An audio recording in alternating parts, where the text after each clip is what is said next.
There is something almost sacred about a cooking fire. The crackle of wood, the slow curl of smoke rising into the dark, the warmth spreading outward across the faces of the people gathered near it. For most of us living today, fire is a symbol of home, of comfort, of civilization itself. We have built entire mythologies around the hearth. We have placed it at the centre of our oldest stories.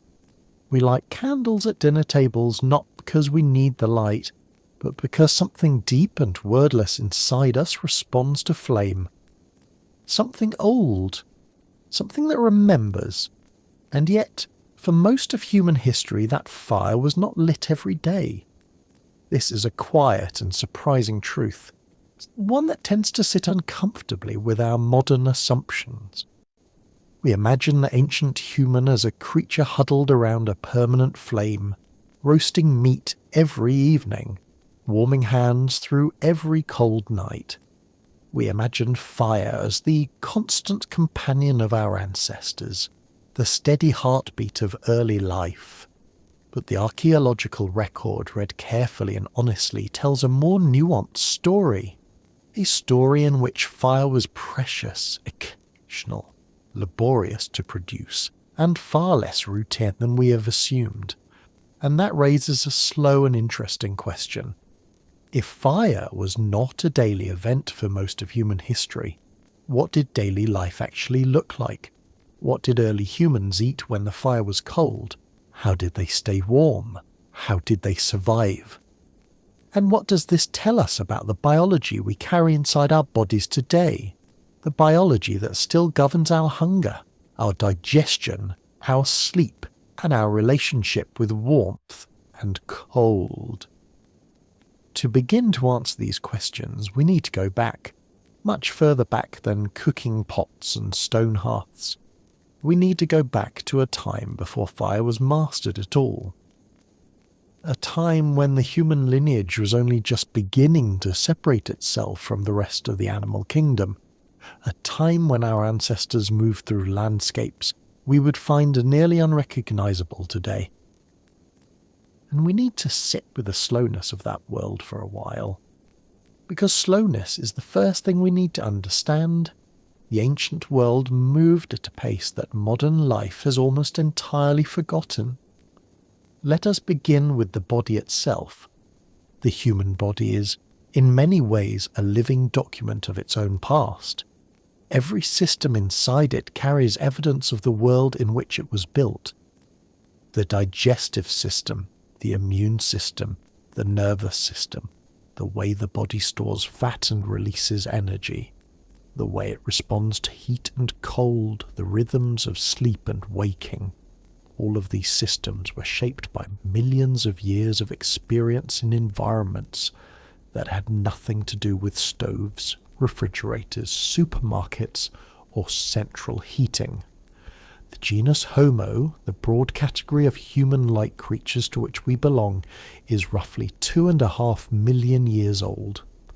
Our own species, Homo sapiens, has been walking the earth for somewhere between 200,000 and 300,000 years, depending on which fossil evidence you consult. For the overwhelming majority of that time, our ancestors were foragers. They moved through landscapes in small groups.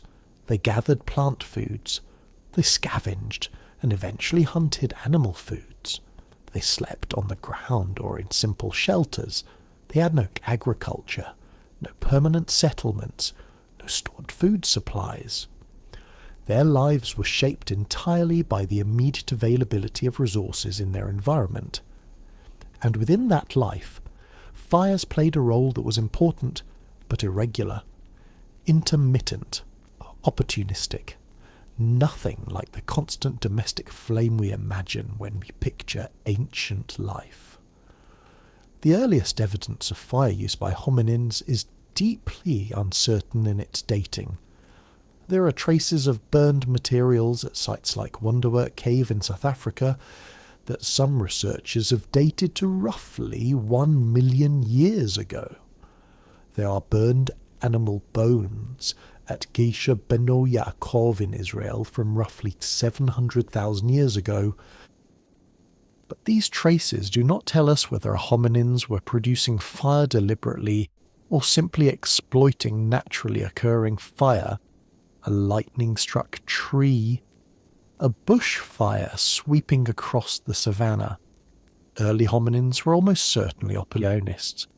They may have gathered around natural fires, fed them, used them for warmth and for processing food, but the ability to produce fire reliably, on demand from scratch, is a much later development. This distinction matters enormously. There is a vast difference between a group of ancient humans who could make fire whenever they chose, and a group of ancient humans who could only have fire when they found it. For most of the early Paleolithic, the relationship with fire was probably the second of these. Fire was a gift from the environment, not a reliable tool in human hands. If we look deeper into the archaeological record of fire use, a picture begins to emerge that is far more irregular than we might expect. Even at sites where fire use is well established, the evidence suggests that fires were not maintained continuously or lit every single day. Ash layers and hearth features at ancient campsites tend to be concentrated in certain areas and certain periods, not spread uniformly across the site in patterns that would suggest daily use. This makes intuitive sense when we consider the practical challenges of fire in a world without matches, lighters, or fire-starting tools made of refined metal. The most common fire-starting technique used by hunter-gatherer peoples throughout history is friction fire, either the bow drill method or the hand drill method. These techniques require dry material, specific wood types, considerable skill, significant physical effort, and favourable weather conditions, on a rainy day or in a humid environment, or when dry tinder was simply unavailable. Making fire from scratch could be extremely difficult or impossible. Ancient peoples understood this. They developed strategies to manage fire carefully, to keep embers alive for as long as possible, to carry fire with them when they moved. The transport of fire, in the form of slow-burning embers wrapped in bark or carried in clay pots or horn containers, is documented across many ancient and traditional cultures. Keeping a fire alive was often easier than making a new one, and losing the fire entirely was a serious setback. But fires went out, rains extinguished them, strong winds scattered the embers.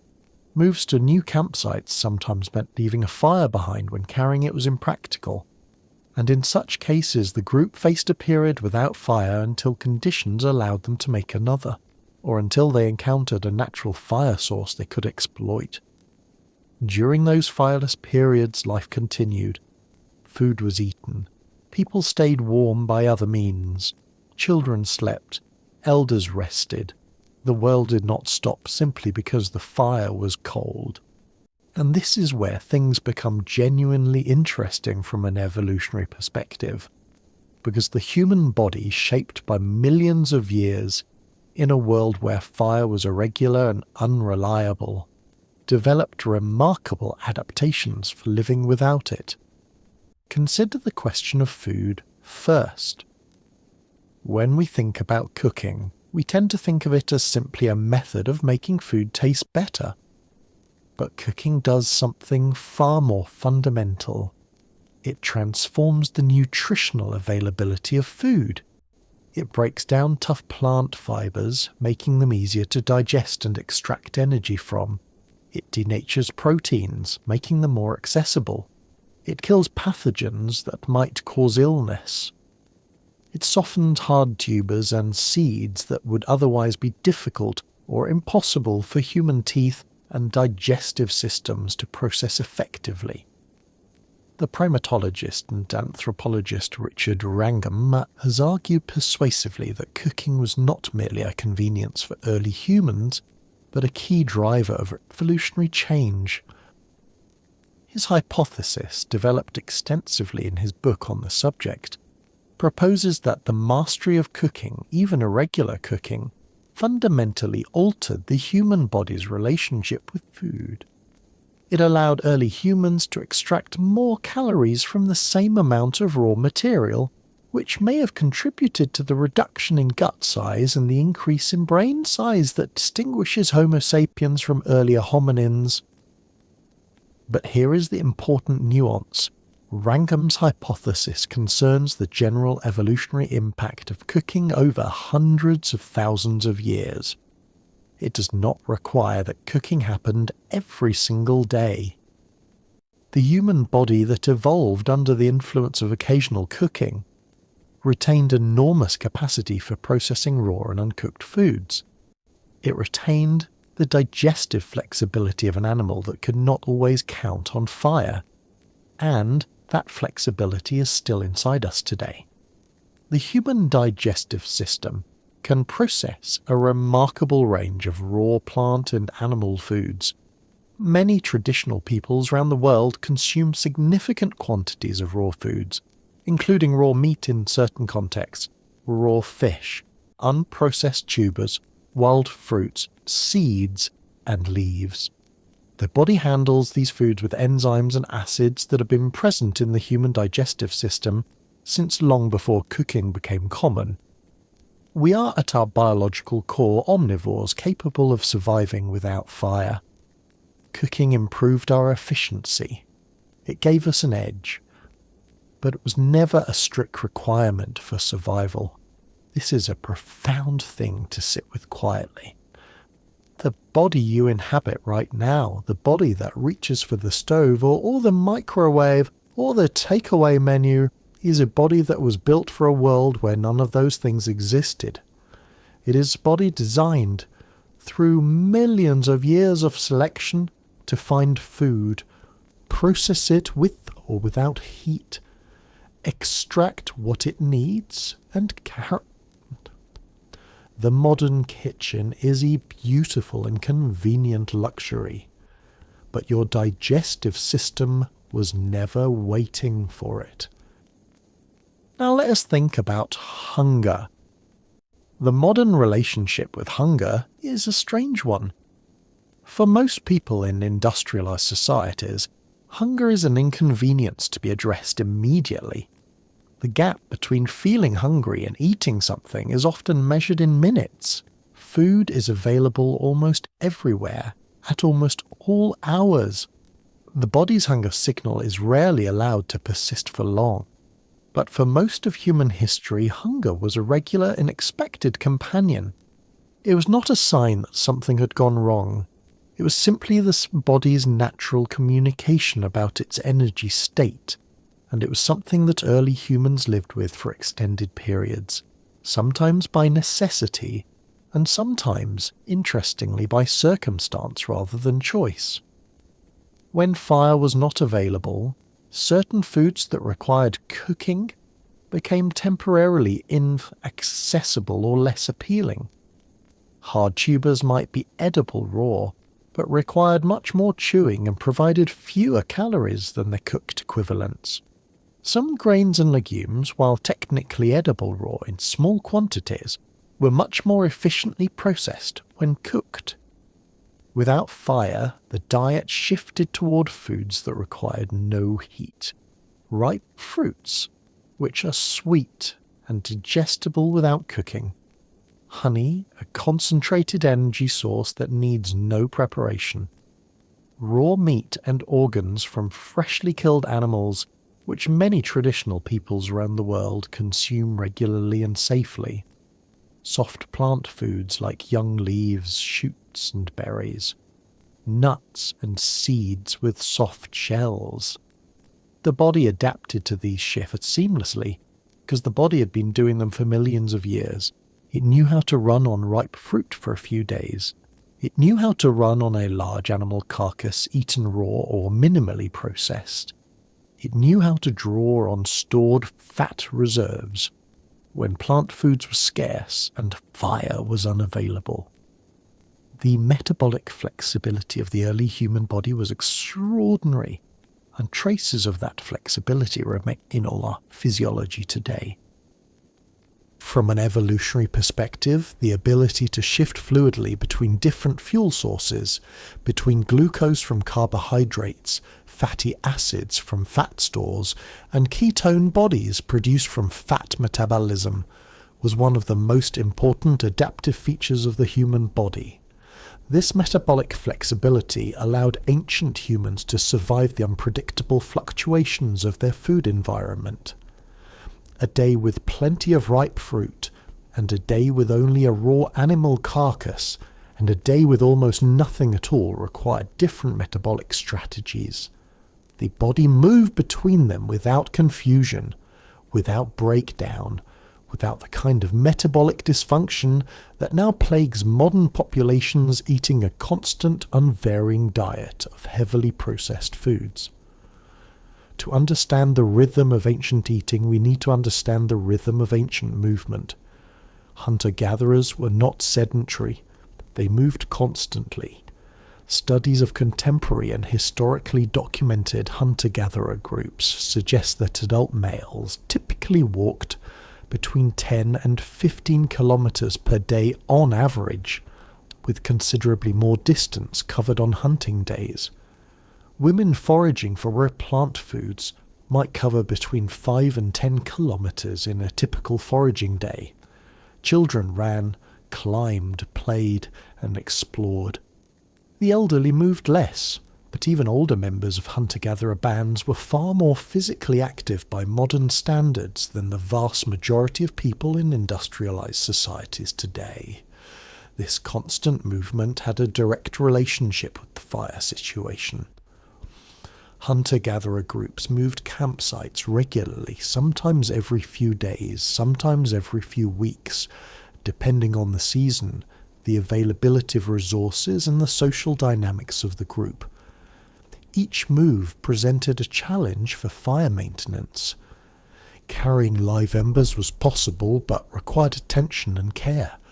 Sometimes a fire would be left behind deliberately when the group needed to travel light or move quickly. Archaeological studies of forager mobility patterns suggest that the relationship between campsite and fire was genuinely intermittent. Not every night was a fire night. Not every meal was a cooked meal. The group ate what they could find, processed it in whatever ways were available to them, and kept moving. The idea of a fixed hearth at the centre of daily life, the image of the cave with the eternal flame, is largely a retrospective myth we have projected backward onto our ancestors. The reality was more fluid, more uncertain, more adaptive, and there is something strangely restful about this image if we allow ourselves to sit with it gently. Imagine a small group of people, perhaps 8 or 12 individuals of different ages, settled for the night in a dry riverbed under an enormous star-filled sky. There is no fire tonight. The air is warm enough that they do not need one. The children have eaten wild figs gathered that afternoon and are sleeping deeply, curled together for warmth. The adults ate strips of dried meat saved from a kill 3 days ago, and gathered some seed pods that were cracked and eaten raw. Tomorrow they will move north, following a seasonal water source that their grandparents showed them as children. There is no anxiety in this scene. There is only the deep animal calm of bodies that have done exactly what they were built to do. This is a window into 90% of human history, a world without daily cooking. A world where fire was a gift rather than a guarantee. Let us now consider the actual act as making fire in more careful detail, because the difficulty of fire production is central to understanding why it was not a daily routine for most of our history. The hand drill method of fire-making, one of the oldest and most widely distributed techniques found across traditional cultures, involves spinning a dry wooden spindle. rapidly between the palms while pressing it downward into a notched fireboard. The friction generates a small coal called ember or coal that must then be carefully transferred to a bundle of dry tinder and gently blown into flame. The entire process from beginning to flame takes an experienced practitioner somewhere between 2 and 5 minutes under ideal conditions. Under non-ideal conditions, meaning wood that is slightly damp, weather that is humid, or a practitioner who's tired or cold, it can take much longer or fail entirely. The bow drill method is somewhat more reliable because the bow mechanism allows the spindle to rotate faster and with less physical effort, but it requires more components, more preparation, and more materials that must all be in good condition simultaneously. A functional bow drill kit includes the bow itself, the spindle, the fire board, a handhold piece to press down on the spindle, and a small catch piece to collect the coal. All of these must be made from suitable materials. All must be kept dry. Any weak link in the chain and the fire-making attempt fails. In humid tropical environments, these challenges were multiplied significantly. Damp air, damp wood, and the difficulty of keeping materials dry during rain or river crossings made reliable fire production genuinely difficult. In high-altitude environments, the cold and wind added their own complications. Only in dry, warm conditions with abundant suitable wood were fire-making techniques consistently reliable.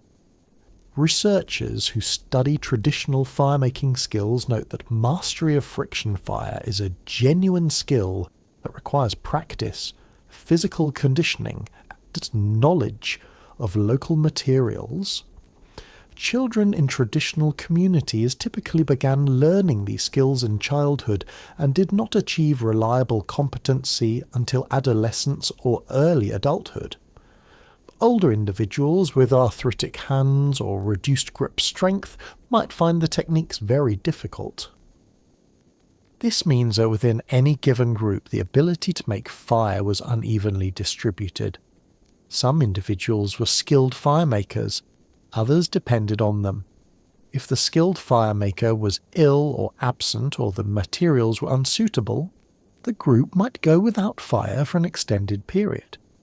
This social dimension of fire is one that tends to be underappreciated. Fire was not just a physical phenomenon, it was a social resource. The ability to make fire conferred status. The responsibility of maintaining a fire was distributed and shared. The loss of fire was a collective experience, not merely an individual inconvenience. Groups developed protocols for managing this precious resource, for sharing fire between bands, for requesting fire from neighbouring groups it accounted on the landscape. Fire was, in a very real sense, a social currency. And like all currencies, its value came precisely from the fact that it was not unlimited. Now let us move beyond fire-making and into the deeper evolutionary history that preceded fire use entirely, because it is important to remember that the human lineage is ancient, and fire is relatively recent.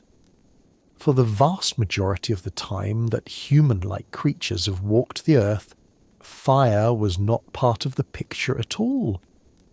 The earliest members of the genus Homo appeared in Africa roughly 2.5 million years ago. These early humans, including Homo habilis and related species, were making and using stone tools, but there is no reliable evidence that they had mastered fire. They lived on a diet that combined gathered plant foods with scavenged meat obtained from the carcasses of animals killed by other predators. They were skilled at recognizing and exploiting animal carcasses quickly, using stone tools to remove meat and crack bones for marrow, before competing scavengers could drive them off. This was not passive behaviour. It required intelligence, coordination, and courage. but it did not require fire. For perhaps 1.5 million years, from the appearance of early Homo through the emergence of Homo erectus, our ancestors ate their food raw. Every meal was uncooked. Every tuber, every piece of fruit, every strip of meat was consumed exactly as it was found or obtained. The body handled all of it. It digested it, extracted energy from it, and built itself from it. And the body that performed these functions was somewhat different from our own. Homo erectus had larger gut relative to body size than modern humans. It had larger teeth and more powerful jaw muscles. It had a digestive system calibrated for a raw food diet, but it was alive. It was healthy. It was, in many respects, extraordinarily successful. Homo erectus spread from Africa into Asia and Europe, and persisted for nearly 2 million years, far longer than our own species has yet existed. It did all of this without cooking its food reliably, without daily fire, without the kitchens and stoves and prepared meals that modern life takes entirely for granted. This is not a minor historical footnote. This is the deep foundation of the human story. For most of the time that creatures recognizably related to us have existed on this planet, fire was not a daily part of life, and the body we carry today still holds that history inside it, still carries the metabolic memory of those millions of years before the first deliberate flame. The transition to more regular fire use when it eventually came was not a sudden revolution, it was a gradual shift. And even after fire use became more consistent, within the last few 100,000 years of human prehistory, it remained highly variable across different environments and different groups. There is an important distinction to make here between the controlled use of fire and the daily use of fire. A group of early humans might have been perfectly capable of making fire when needed, and still chosen not to make fire every single day. During warm seasons, fire for warmth was unnecessary. In environments with abundant ripe fruit, fire for cooking was less essential. During periods of rapid movement across the landscape, maintaining a fire was a burden rather than a benefit. Fire was used strategically, situationally, in response to need, not as a constant default. Contemporary hunter-gatherer groups documented by anthropologists in the 20th century demonstrate this variability clearly. The Okkungsan people of the Kalahari, one of the most extensively studied forager groups in the anthropological literature, used fire regularly for cooking, but did not always maintain fires through the night. And their use of fire varied considerably across seasons and situations. Groups in tropical environments with warm nights often slept without fire entirely. Groups in cold environments used fire more consistently for warmth. But even then, the intensity and regularity of fire use depended heavily on fuel availability and weather conditions. Among the Aboriginal peoples of Australia, fire use was deeply integrated into land management practices, with regular burning of vegetation to promote the growth of food plants and improve hunting conditions. But even here, the relationship with fire was purposeful and situational rather than constant and habitual, in the domestic sense we associate with modern life. Fire was a tool with specific applications, not a background condition of existence. If we consider the thermal environment of early human evolution, another dimension of the fire question opens up. Modern humans are remarkably poor at tolerating cold compared to many other mammals. We have relatively little body hair. We have no significant seasonal fat storage triggered by photoperiod the way many hibernating animals do. We cannot shiver indefinitely to maintain core temperature in extreme cold. We rely on behavioral strategies to manage our thermal environment, and the most important of these strategies are clothing, shelter, and fire. But early humans in tropical and subtropical Africa where most of human evolution took place, did not need these strategies in the same way that later populations moving into cold climates did. The temperatures of the African savanna, while variable, were generally within a range that the human body could manage through behavioral thermoregulation without fire, sleeping in groups for shared warmth, seeking shade during the hottest parts of the day, moving to sheltered locations during cold nights. These were sufficient strategies for most of the environments where early Homo sapiens lived. The picture changes as we follow human populations out of Africa and into cooler climates. Populations moving into the Middle East, Europe, and Central Asia encountered environments where cold winters and cold nights were genuine physiological threats. For these populations, fire became increasingly important for survival. The association between northerly latitudes and more intensive fire use is well supported in the archaeological record. Sites in Europe and northern Asia show more consistent and elaborate hearth features than contemporary sites in warmer regions.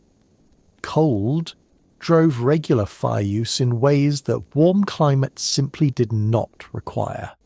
This has interesting implications for understanding human diversity.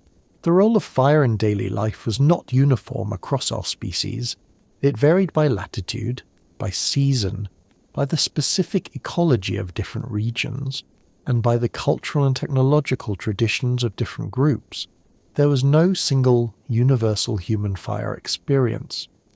There were hundreds of different relationships with fire, each shaped by local conditions, and each producing slightly different adaptations in diet, behavior, and technology.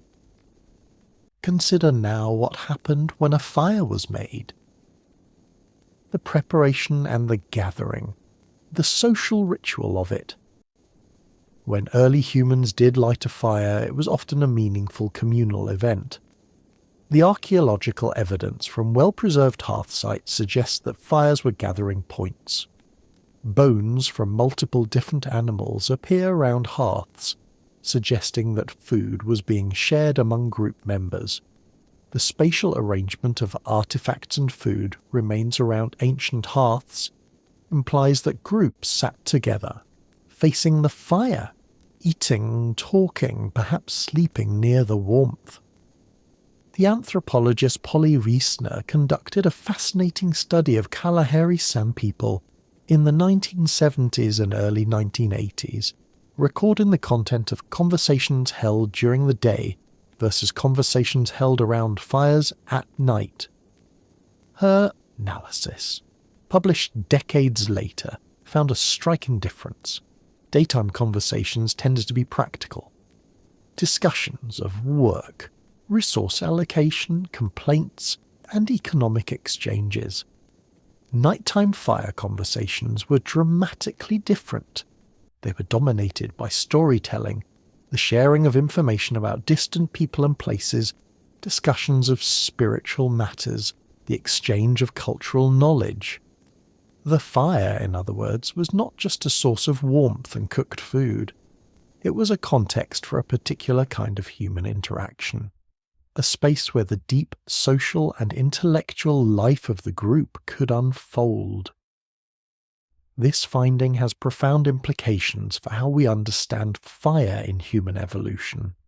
If fire consistently created context for storytelling and cultural transmission, then its role in human cognitive development may have extended far beyond the purely nutritional. The hearth was a school. The hearth was a theatre. The hearth was a church. And on the nights when there was no fire, those functions went elsewhere, or waited, or were performed in simpler forms by moonlight or in the darkness before sleep. From an evolutionary perspective, the social effects of fire may have been as important as the nutritional ones. Language and storytelling, the transmission of accumulated knowledge across generations, the building of complex social bonds and cultural identities, all of these were amplified and enriched by the fire circle. and all of these had to be carried somehow on the nights when no fire burned, through other forms of closeness, through memory, through the bonds formed in the firelight that persisted into the darkness. The question of food preservation is intimately connected to the question of fire frequency. One of the reasons cooking fires are not necessarily daily events, even among groups that use fire regularly, is that cooked food can be preserved and carried. A large animal killed and cooked today provides not just today's meal but tomorrow's and perhaps the day after's. Smoked or dried meat keeps for extended periods without refrigeration. Tubers roasted in coals and allowed to cool become dense, shelf-stable energy sources that can be carried on the move. Traditional preservation techniques that do not require fire at all are also widespread. Drying meat or fish in the sun, burying food in cool earth, storing food in animal stomach containers, packing food in clay. These techniques were available to ancient humans long before reliable fire production was established, and they meant that food from a successful gathering or hunting event could last well beyond the immediate day or meal. This is important context for understanding the daily food experience of our ancestors. The image of the hunter who kills an animal and immediately lights a fire to cook it is a cinematic convenience. The reality was probably more varied and more interesting. Sometimes the animal was eaten raw immediately because the group was hungry and fire was unavailable or impractical. Sometimes it was partially cooked over a fire made on the spot. Sometimes it was carried back to camp and cooked there that evening. Sometimes it was dried in the sun over several days and eaten incrementally. The relationship between food and fire was flexible and situational, not rigid and routine. Archaeological evidence from the Middle Stone Age in Africa, roughly 300,000 to 50,000 years ago, includes numerous examples of burned animal bones from campsites. But the pattern of burning is not consistent or uniform. Some bones are heavily burned, suggesting direct exposure to flame. Others show only slight heat modification. Many bones from the same sites show no evidence of cooking at all. This ability is entirely consistent with a picture of irregular situational fire use rather than daily routine cooking. Let us pause here and consider the human stomach for a moment, not metaphorically, but literally. The human stomach is a fascinating organ whose design carries deep evolutionary history. It is a highly acidic environment, with a pH when empty that rivals battery acid in its destructiveness to organic material. This extreme acidity is unusual among mammals. Most mammals with comparable diets have significantly less acidic stomachs. Why would the human stomach be so dramatically acidic? The most compelling evolutionary explanation is that high stomach acidity evolved as a defense against pathogens in raw and scavenged meat. Early humans who scavenged carcasses, sometimes days old, were exposing themselves to serious pathogen loads. A highly acidic stomach provided a potent first line of defense, killing many of the bacteria that would otherwise cause illness. This was not a feature added to the human body when cooking became common. It was a feature already present, perhaps even more pronounced, before cooking was regular. It is the biological signature of a scavenging, raw food-eating ancestry. The stomach you have today, the stomach that can process a rare steak or handle a questionable piece of street food with surprising frequency, is a stomach shaped by millions of years of eating things that had not been cooked. It is not a stomach designed for perfectly sterilized, perfectly cooked modern food. It is, in some ways, overbuilt for the modern diet. Its powerful acid defenses are designed for a world of raw meat and unrefrigerated animal products eaten in the open air on the African savanna. This same logic applies to the entire immune system.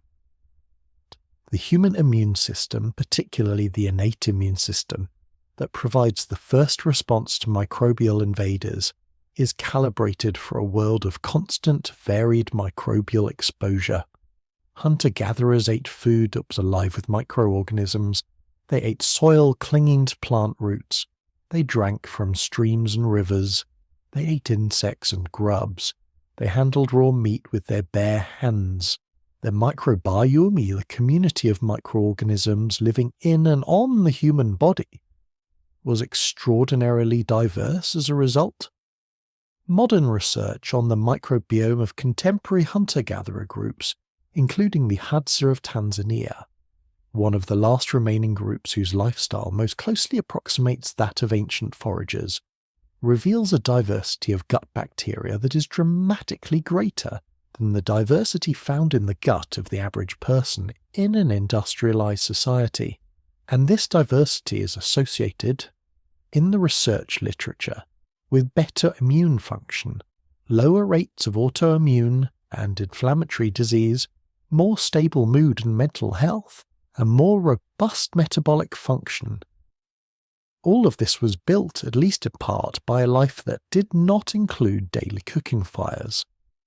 A life of varied, raw, minimally processed foods alongside occasional cooked meals. A life in which the gut was constantly challenged and constantly strengthened. Moving forward in time, we arrive at the period that archaeologists call the Upper Paleolithic, roughly 50,000 to 12,000 years ago. This is the period during which modern human behaviour, in its full complexity, becomes clearly visible in the archaeological record. Cave paintings, bone flutes, elaborate personal ornaments, long-distance trade in exotic materials, deliberate burial of the dead with offerings and ceremony. This is the world that most people picture when they think of Paleolithic humans. And by this period, fire use was genuinely more consistent and more sophisticated than in earlier periods. Hearths from Upper Paleolithic sites in Europe show evidence of deliberate construction. Stones arranged to contain a fire. Earth pits dug to hold coals and maintain heat. Burned bone and charcoal deposits that accumulate over years, suggesting that certain locations were used as campsites repeatedly across generations. The management of fire had become more skilled, more intentional, more culturally embedded, and yet even in this period, even among the cognitively modern humans who painted the great caves of Lascaux and Altamira and Chauvet, fire was not necessarily a daily event in the sense we would recognise. Groups were mobile, the landscape was vast, resources were seasonal and unevenly distributed. The Paleolithic hunter-gatherer was not a settled creature with a permanent fireplace. The hearth was a temporary thing made at each new camp, sometimes maintained for days, sometimes abandoned after a single night. It is worth pausing to consider the diet of this Upper Paleolithic Europeans. The evidence from sites across France, Spain, Germany and Central Europe suggests a diet that was heavily carnivorous by modern standards. Large game animals, mammoths, woolly rhinoceros, bison, horses, reindeer were the primary caloric sources. Plant foods were available seasonally, but were not the dietary foundation in the same way they were for groups in warmer, more plant-rich environments. A heavily carnivorous diet is interesting from the fire perspective, because raw meat is in many ways easier for the human body to handle than raw plant foods. The animal proteins and fats in raw meat are highly bioavailable. The human digestive system can extract significant nutrition from raw muscle, organ meats, and fat. Many traditional Arctic peoples, including the Inuit, have historically consumed large quantities of raw or only lightly processed animal foods, particularly during winter months when cooking was difficult and fuel was scarce. Their health on these raw animal diets was, by all accounts, excellent. This is not to suggest that cooking was unimportant. Cooking clearly improved the efficiency of nutrient extraction from both plant and animal foods. But it suggests again that the human body was built to survive without it, and that periods of no cooking or minimal cooking were a normal part of even the lives of relatively sophisticated Upper Paleolithic peoples. Let us think now about the seasons. The rhythm of ancient life was above all else a seasonal rhythm.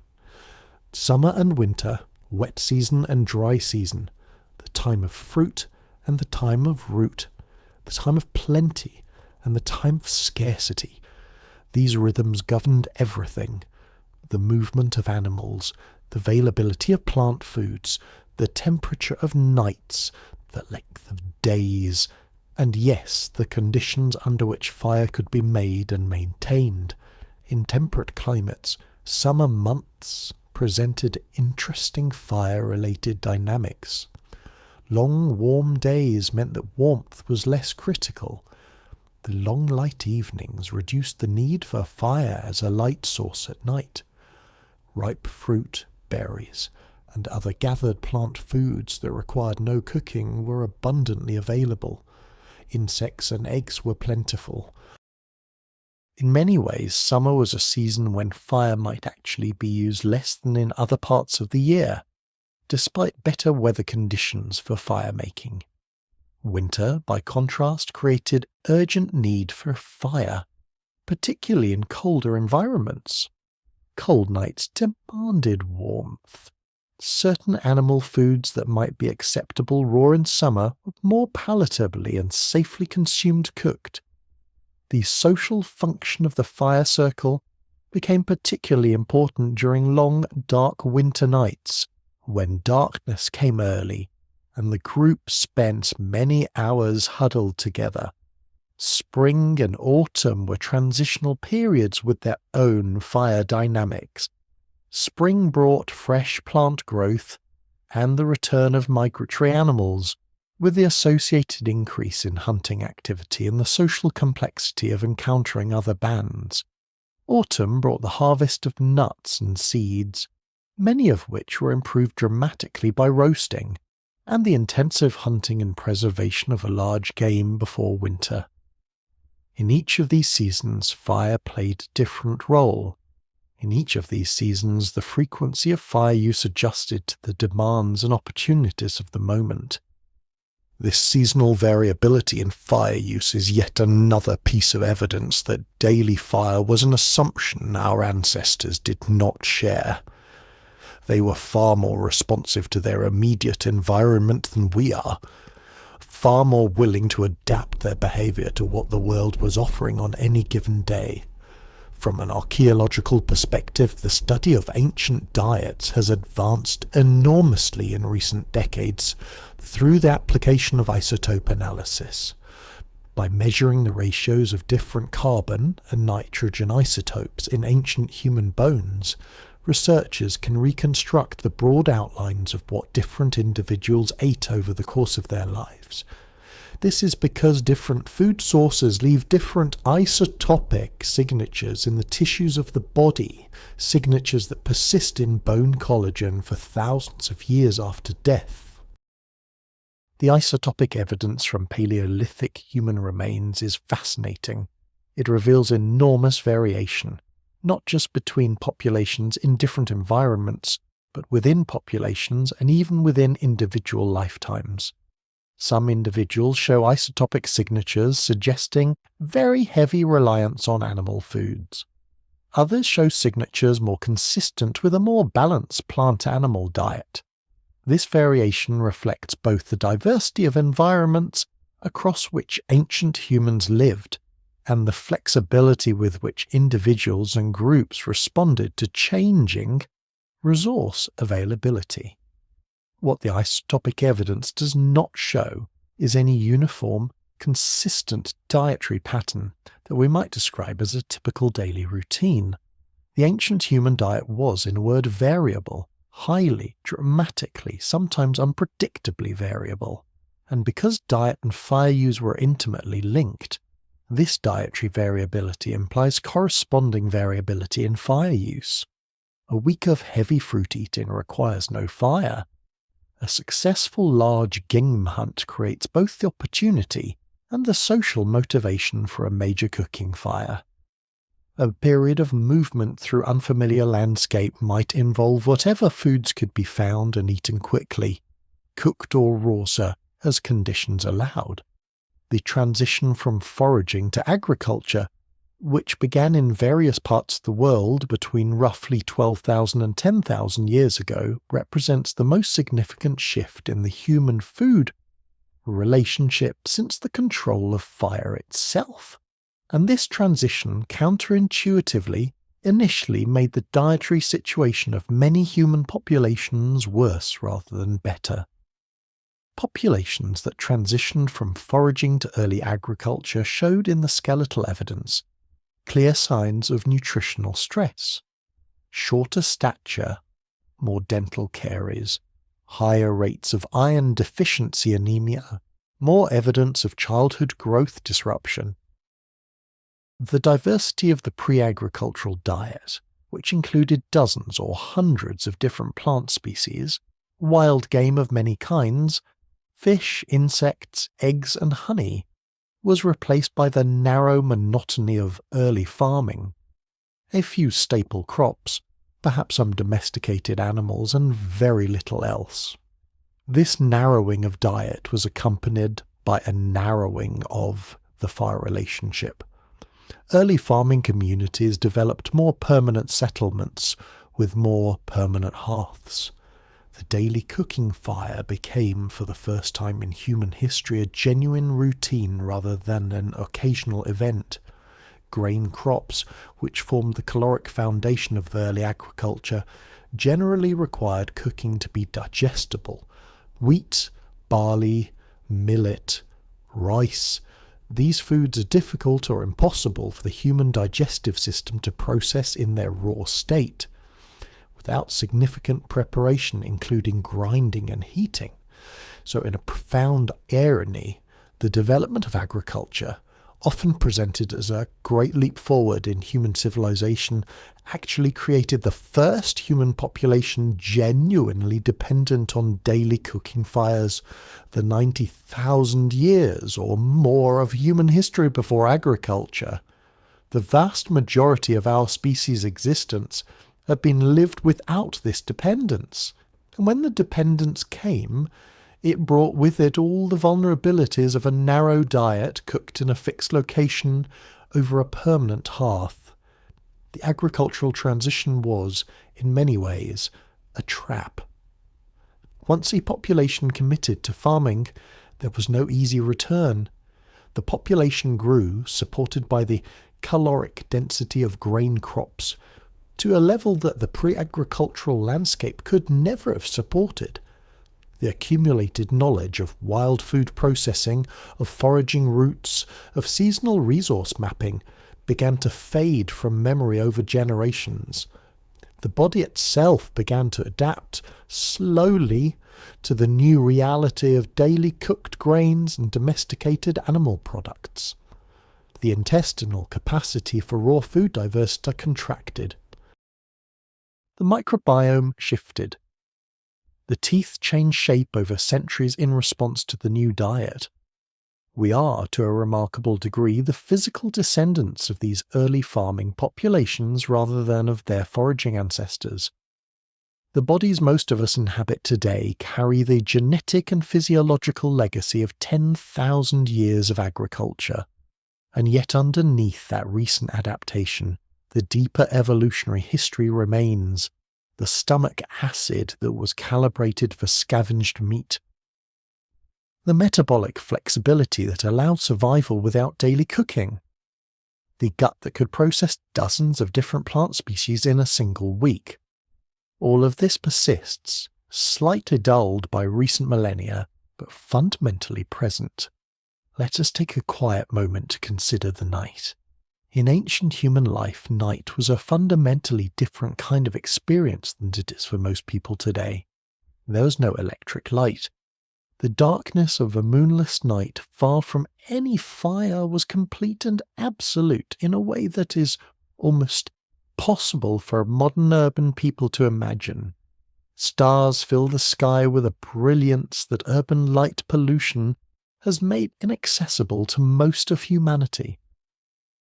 The sounds of the natural world, insects, frogs, night birds, distant predators, were the background of sleep.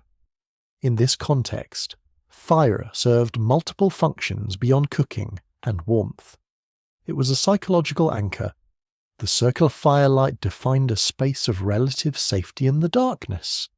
Predators, including lions, leopards, and hyenas, were deterred by fire. The warmth was comforting. The light allowed for continued social interaction after sunset. The fire was, in a very deep sense, a form of technology for managing fear, for creating a human-centered space within the vast predator-filled darkness of the ancient night.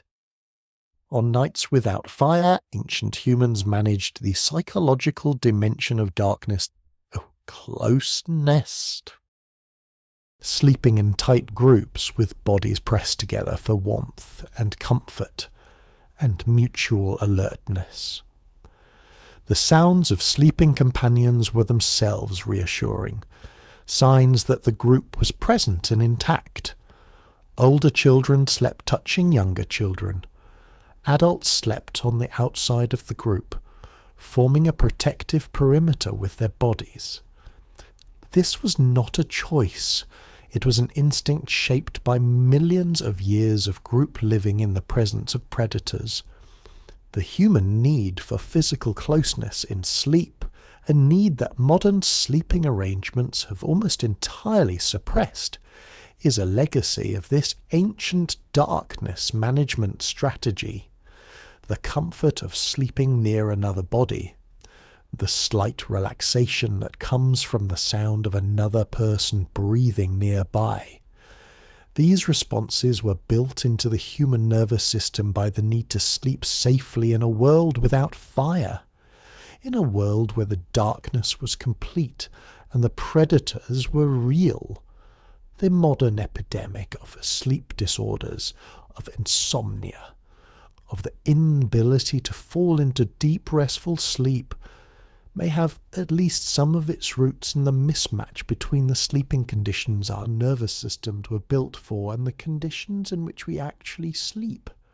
Alone, in a sealed room, with artificial light seeping under the door, without the sounds of the natural world, without the slow warmth of a communal sleeping group, without the smell of earth and night air, without even the distant orange glow of a fire that says, "The group is here, you are safe, the darkness has been tamed."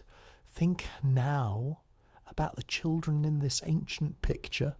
Human childhood is extraordinarily long by mammalian standards. The period of complete dependence on adult care, the period of learning and growth before the capacity for independent survival develops, extends for a decade or more in our species. This long childhood was not an accident. It was, from an evolutionary perspective, a profound investment in the development of a large and complex brain. Children in forager communities were embedded in the full complexity of adult life from their earliest years. They accompanied adults on foraging trips, observing how plants were identified, processed, and eaten. They watched the making and use of tools. They participated in the social life of the camp, listening to stories, observing conflict resolution, absorbing the cultural knowledge of the group, and they were present at the fire when there was one, and present at the fireless camp when there was not. The education of a forager child was an immersive total education. It had no classroom. It had no separation between learning and living. Every experience was a lesson. The taste of an unfamiliar plant, the way a track in the soil told a story about what animal had passed, and how, recently, the sound that meant rain was coming, the smell that meant a predator was near, the difference between wood that would burn well and wood that would only smoulder. All of this knowledge accumulated slowly, year by year, absorbed through experience rather than instruction. A forager child who reached adulthood possessed a knowledge base of extraordinary breadth and depth regarding the natural world. This knowledge included, inevitably, detailed knowledge about fire, when to make it, how to make it, what materials to use, how to read weather conditions that would affect fire-making success, how to preserve an ember through a cold or wet night, yet share fire with a neighbouring group, how to use fire for specific purposes like clearing vegetation, processing certain foods, driving game, signalling to distant kin. But equally, a forager child learned to live without fire, to identify and process the foods that needed no cooking, to judge which raw foods were safe and which carried risk, to maintain warmth and security without a hearth, to navigate the darkness with senses attuned to the sounds and shapes of the night. This knowledge was just as important as knowledge of fire-making, because the world was unpredictable, and the times when fire was unavailable were not rare emergencies. They were a normal part of the rhythm of life. There is something in modern life that corresponds, in a distant and imperfect way, to the ancient experience of the fireless night. It is the experience of camping, of wilderness travel, of extended time outdoors without the infrastructure of modern comfort. People who spend extended time in wilderness environments without reliable access to cooking equipment or the easy food processing we take for granted often describe a significant shift in their relationship with hunger and with food. The body, deprived of its constant access to processed food and stimulant beverages and the relentless social pressure to eat at regular times, begins to recalibrate. Hunger becomes clearer, more honest, more specific. The appetite adjusts to what is available rather than demanding what is familiar. Foods that would have seemed unremarkable or even unappetizing in a city kitchen become extraordinarily satisfying. A handful of wild berries, a piece of dried meat, a plant bulb roasted in coals. These simple foods, eaten when genuinely hungry after a day of physical activity, deliver a satisfaction that has almost nothing to do with the culinary arts.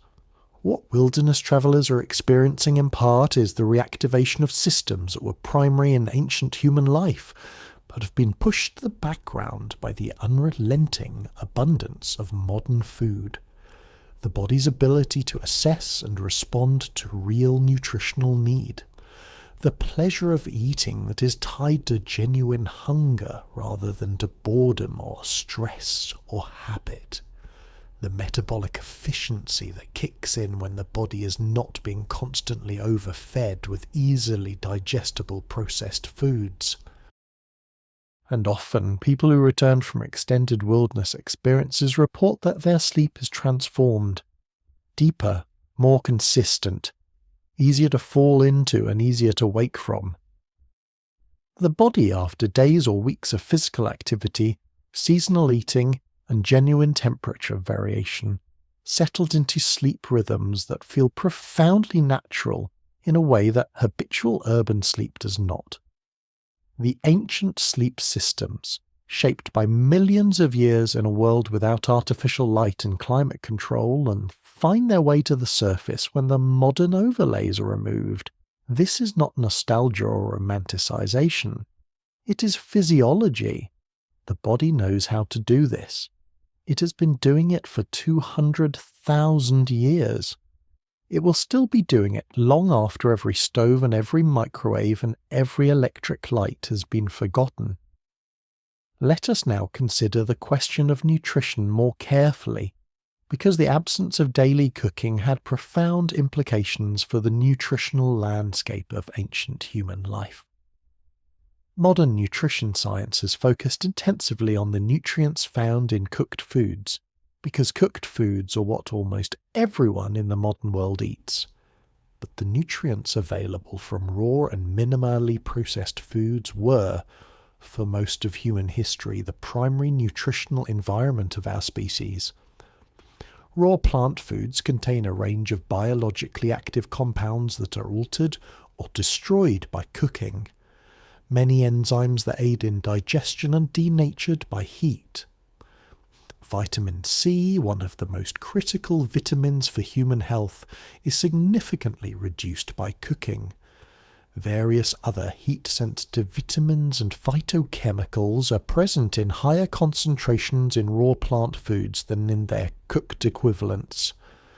The flavonoids, polyphenols, and other bioactive compounds that modern nutrition research has identified as protective against inflammatory disease, cardiovascular disease, and cancer are often more bioavailable in raw form.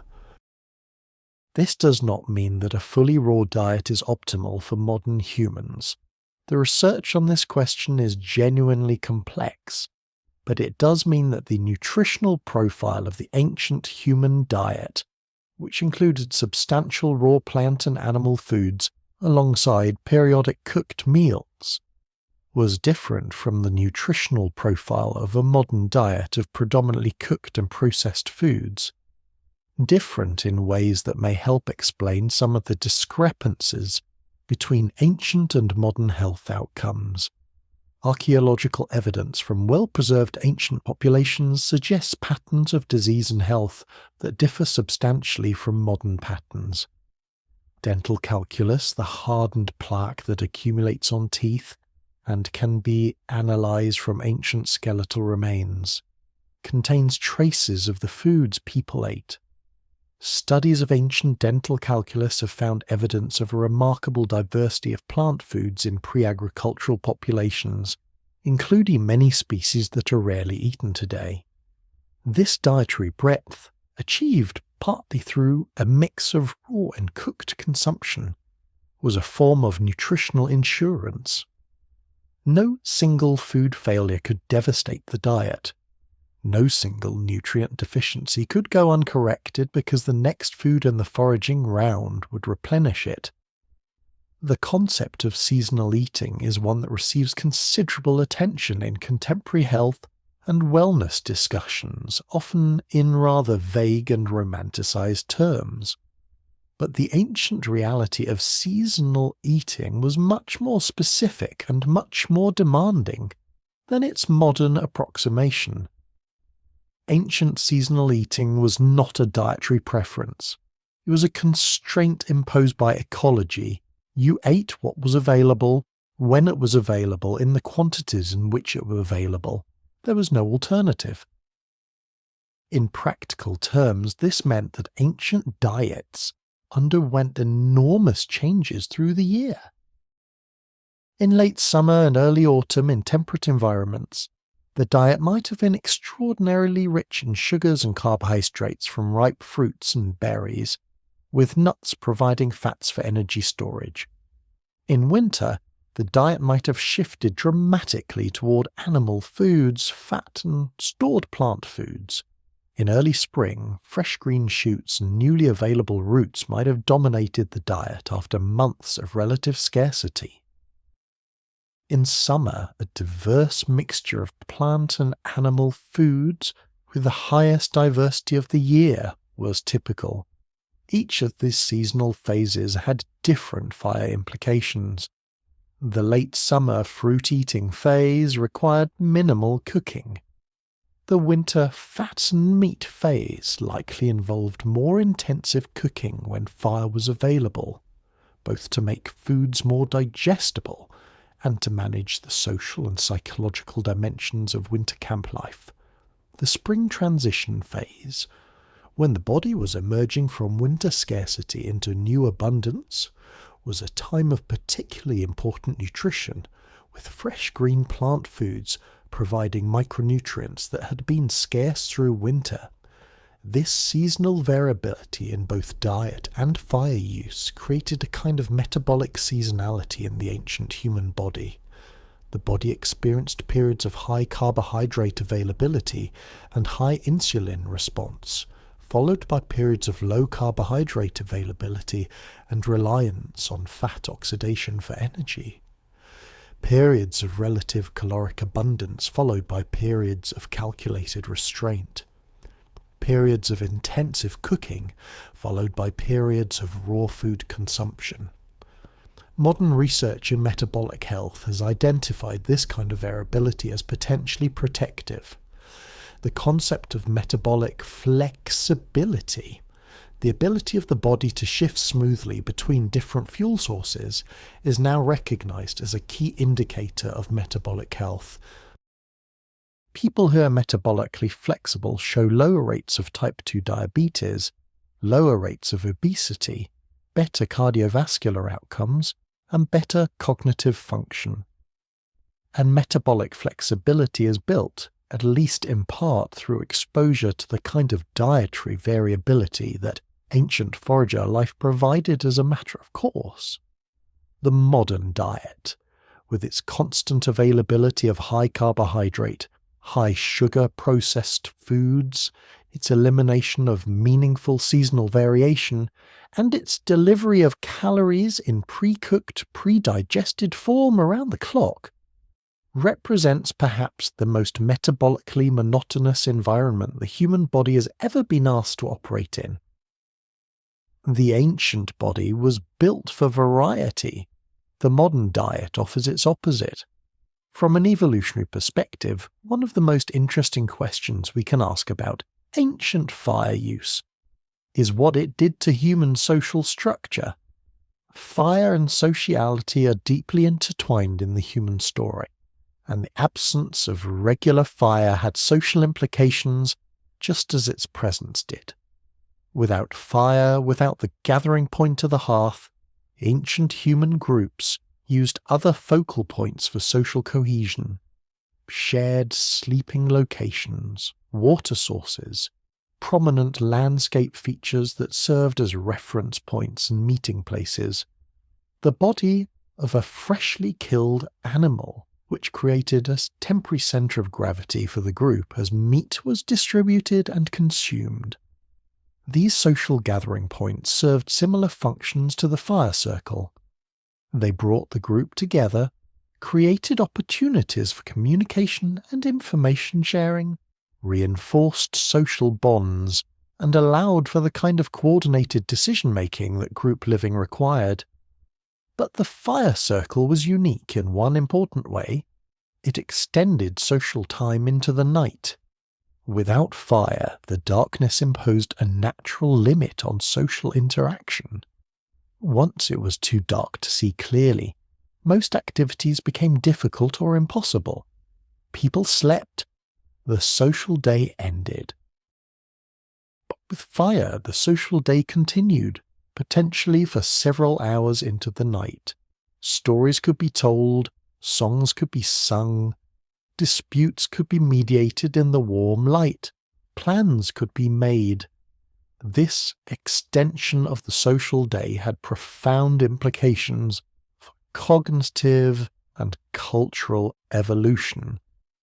The hours around the fire, those post-sunset pre-sleep hours that polylisteners' research identified as dominated by storytelling and cultural transmission, may have been some of the most important hours in the formation of human culture.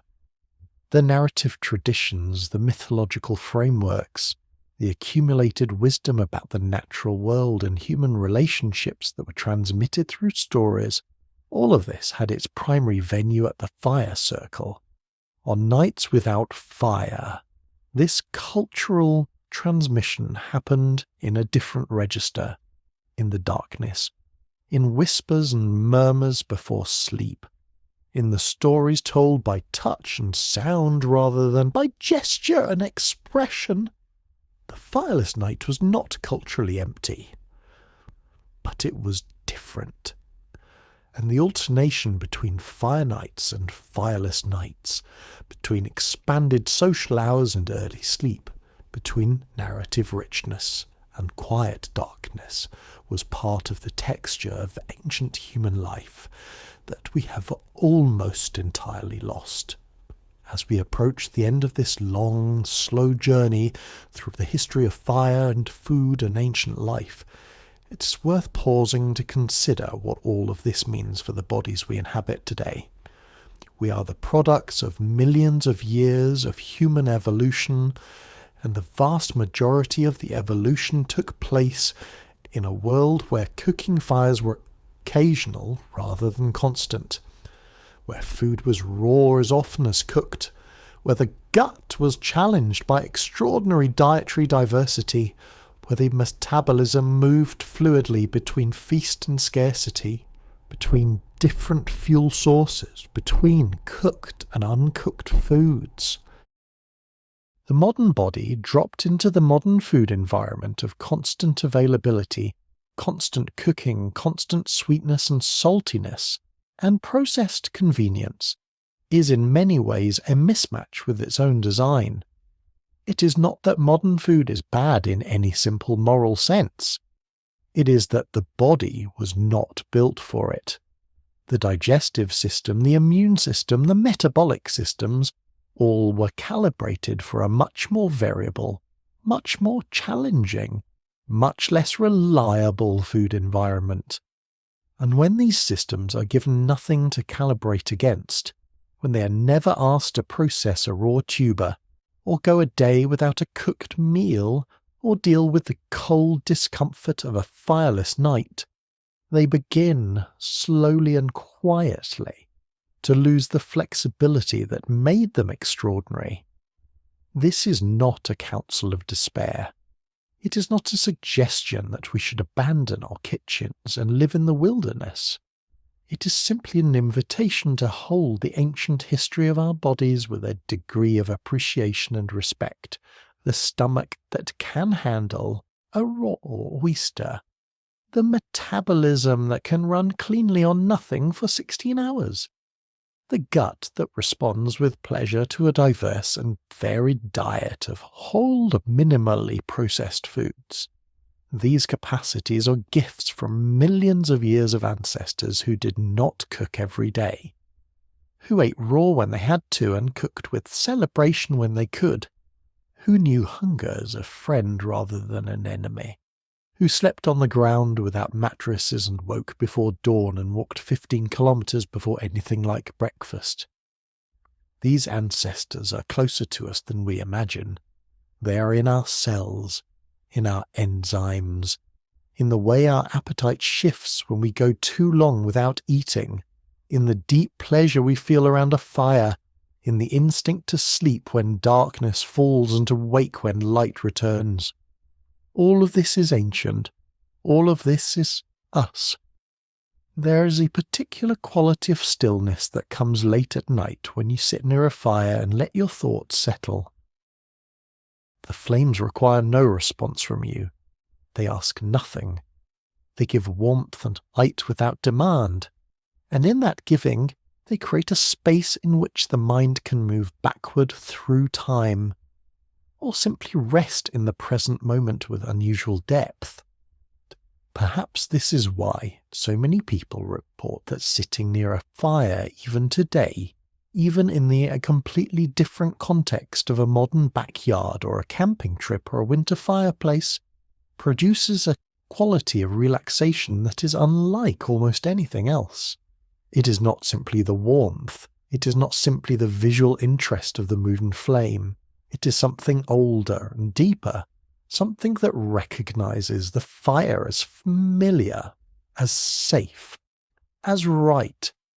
And conversely, perhaps this is why modern life, with all its abundant food and constant warmth and endless light, can feel so strangely unsatisfying in ways that are difficult to articulate. The body is well fed and well heated and perpetually lit. And yet something is quietly missing. Some quality of aliveness that came from the variability, from the nights without fire, from the days of walking in uncertainty, and the genuine pleasure of eating when hungry after genuine effort, from the deep sleep of a body that had actually been used. 90% of human history had no cooking fires every day. 90% of human history was lived by bodies that knew how to be hungry, how to be cold, how to sleep without comfort, and how to find joy in the occasional fire, in the warmth that was not guaranteed, in the cooked food that was not routine. That history does not disappear when we turn on the stove. It waits patiently in the depths of the body, in the quiet intelligence of the gut, in the ancient calibration of the metabolism, in the small wordless pleasure of sitting near a flame as the darkness deepens around it. And if you let yourself rest now and let the thoughts drift slowly and allow the body to remember what it has always known, you may find that sleep comes easily, as it always has, as it was always meant to. The fire does not need to burn every night for you to find your way to rest, and yet there is more to explore here before the night deepens fully. Because the story of fire and food in human history is not a simple story with a single conclusion. It is a layered and nuanced story, full of surprising details and unexpected connections. And the deeper you go into it, the more it illuminates the strange position we find ourselves in as modern humans carrying ancient bodies through a radically altered world. Let us return for a moment to the question of meat, because meat and fire have a particularly intimate relationship in the human story, and it is worth following that thread carefully. The question of when and how often early humans ate meat is one that has generated considerable debate among paleoanthropologists, and the answer has shifted considerably over the past several decades of research. For a long time, the dominant narrative was that meat-eating was central to human evolution from a very early stage. The discovery of stone tools at Ulduvas Gorge in Tanzania, associated with the remains of early Homo and large animal bones showing cut marks, seemed to confirm that our ancestors were active hunters and meat-eaters from at least 2.5 million years ago. And since large quantities of meat are difficult to eat raw before decomposition sets in, this implied regular fire use for preservation and cooking. But more recent and more careful analysis has complicated this picture substantially. Many of the cut marks on ancient bones examined more closely appear to overlie gnaw marks from carnivores, suggesting that early Homo was a secondary scavenger, arriving at carcasses after lions or hyenas had already fed, rather than a primary hunter bringing down large game independently. The stone tools may have been used less for butchering freshly killed animals, and more for quickly processing whatever remained of carcasses found on the landscape. This distinction matters for the fire question. A primary hunter who kills a large animal has time, proximity to a camp, and the resources of a coordinated group to build a fire and cook the meat. A secondary scavenger operating quickly at a carcass before competing predators return has none of these advantages. The scavenger eats fast, eats raw, eats what can be quickly removed and carried away. The scavenger's relationship with meat is, by necessity, a raw relationship. The shift from secondary scavenging to more active and reliable hunting, a shift that appears to have accelerated significantly in the Middle Paleolithic, with the development of more sophisticated hunting technologies like spears and eventually the bow and arrow, was what eventually created the conditions for more consistent cooking of meat. The ability to choose when and where to kill, and to plan a company fire around the anticipated harvest, was a significant logistical advance. But even after this transition, Meat was not cooked every day because meat was not available every day. Large game hunting is inherently intermittent. Days or weeks might pass between successful hunts. During those intervals, the diet was primarily plant-based, and the fire, if it existed at all, was not needed for the processing of large quantities of animal protein. Among the best documented contemporary hunter-gatherer groups, the pattern of meat consumption is strikingly episodic. The Oddo Kung San, studied intensively in the 1960s and 1970s, consumed meat primarily when hunting was successful, which was not every day. Between successful hunts, the diet was primarily plant-based, consisting largely of the mongo nut along with roots, berries, and other gathered foods. The mongongo nut is rich in calories and protein, and can be eaten raw, though it is often roasted when fire is available. In its raw state, it provides entirely adequate nutrition. Similar patterns appear in virtually every well-documented forager group.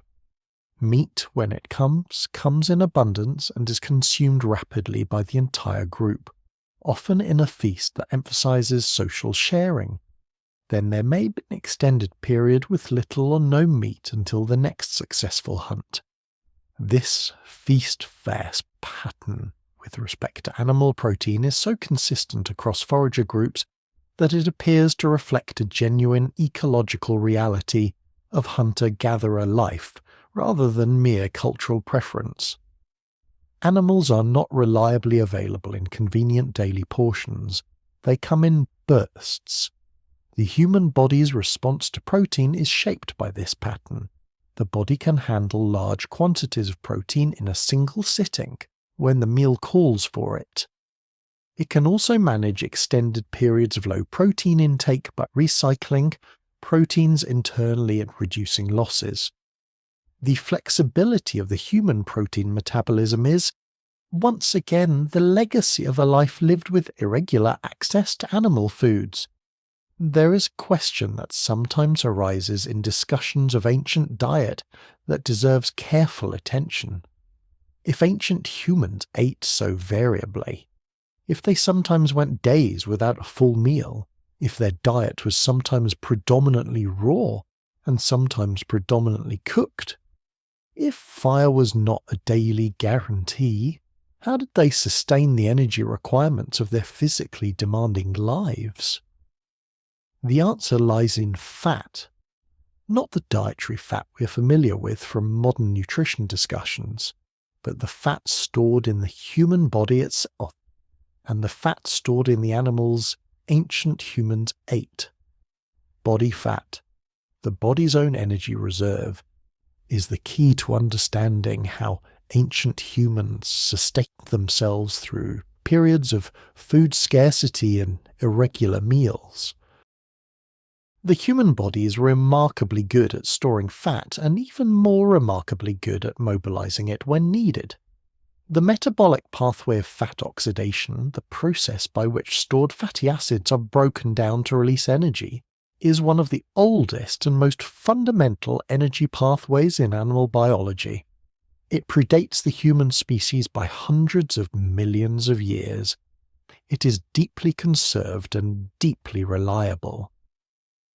When an ancient human went a day without eating, or subsisted on only gathered plant foods that provided few calories, the body moved smoothly into fat-burning mode. Insulin levels dropped. Fat cells released their stored fatty acids.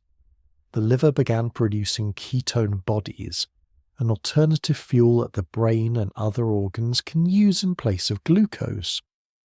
The individual might feel some degree of hunger, but the body was not in crisis. It was running on its reserves, as it was designed to do. Modern people who practice extended fasting or very low carbohydrate diets often describe a period of several days of adjustment, during which they feel fatigued and mentally foggy, before settling into a state of clear-headed energy that they describe as unusual and pleasant. This adjustment period is the body switching from glucose primary metabolism to fat primary metabolism. The adjustment is difficult partly because modern diets, high in refined carbohydrates and constant in their caloric delivery, have suppressed the fat-burning pathway through disuse. The pathway is there. It simply needs to be reactivated. In ancient humans whose diets naturally cycled between periods of high carbohydrate availability and periods of relative carbohydrate scarcity, this pathway was always active, always available. The metabolic switch between glucose burning and fat burning was not a dramatic physiological crisis, but a smooth and practiced transition. The body moved between these modes the way a skilled musician moves between different registers of an instrument, effortlessly, naturally. Because it had been doing it all its life. The fat stored in wild animal foods was itself qualitatively different from the fat in modern domesticated animal foods. Wild animals carry a different fatty acid profile in their tissues than grain-fed domesticated animals. They have higher proportions of omega-3 fatty acids, which are associated with anti-inflammatory effects and optimal brain function. They have higher proportions of conjugated linoleic acid and other fatty acids that modern research has associated with metabolic and cardiovascular health. They carry a richer profile of fat-soluble vitamins, including vitamins A, D, E, and K, in forms that are highly bioavailable. The ancient human who feasted on the fat of a freshly killed wild animal, raw or cooked, was consuming a nutritional profile that has no real equivalent in the modern food supply. Not because modern animals are necessarily poor quality, but because the ecological conditions that reduce the wild animal fatty acid profile, the range of diverse plant foods the animal ate, the physical activity, the seasonal variation in diet, cannot be replicated in intensive animal agriculture. When archaeologists and anthropologists study the skeletal remains of pre-agricultural peoples, they frequently note the robust physical development of the bones, the thick cortical bone, the well-developed muscle attachment sites, the dense, healthy teeth in populations that ate no refined sugar and whose dental caries rates were low. These skeletal signatures of physical robustness are consistent with the diet rich in fat-soluble vitamins and minerals derived from a diverse wild food base. They are also consistent with a physically demanding life. But the diet and the lifestyle are inseparable. Both contributed to the remarkable physical quality of those ancient bodies. Consider now the role of insects in the ancient diet. This is a topic that tends to produce discomfort in many modern Western audiences, but it is nutritionally and historically important enough to address directly. Insects have been a significant component of human diets throughout history, and remain so for approximately 2 billion people worldwide today. The dismissal of insect eating as somehow primitive or unpleasant is a recent cultural artifact of certain societies, not a universal human response. Insects are extraordinarily nutritious. Many species are rich in complete proteins containing all the essential amino acids. They're often high in healthy fats, including omega-3 fatty acids in some species. They contain significant quantities of iron, zinc, magnesium, and other minerals. Certain insects, including termites and certain beetle larvae, are particularly calorie-dense and were likely important dietary supplements for ancient humans in environments where they were abundant. From the fire perspective, insects are interesting because they require no cooking at all to be safely and nutritiously consumed. Many insects are eaten raw by traditional peoples around the world. Others are lightly roasted or dried, but raw consumption is common and safe for many species. The larval forms of many beetles, the termites that swarm seasonally in tropical Africa, the palm grubs found in rotting wood, the caterpillars that appear on specific host plants in predictable seasons. These were food that ancient humans could gather and eat immediately without fire, with high nutritional return for relatively low effort. Archaeological evidence for insect eating by ancient humans is limited, as insect remains do not preserve well in most conditions. But the evidence that does exist, combined with the universal presence of insect eating in traditional societies across Africa, Asia, Australia and the Americas, suggests that insects were a regular component of the ancient diet rather than an emergency fallback.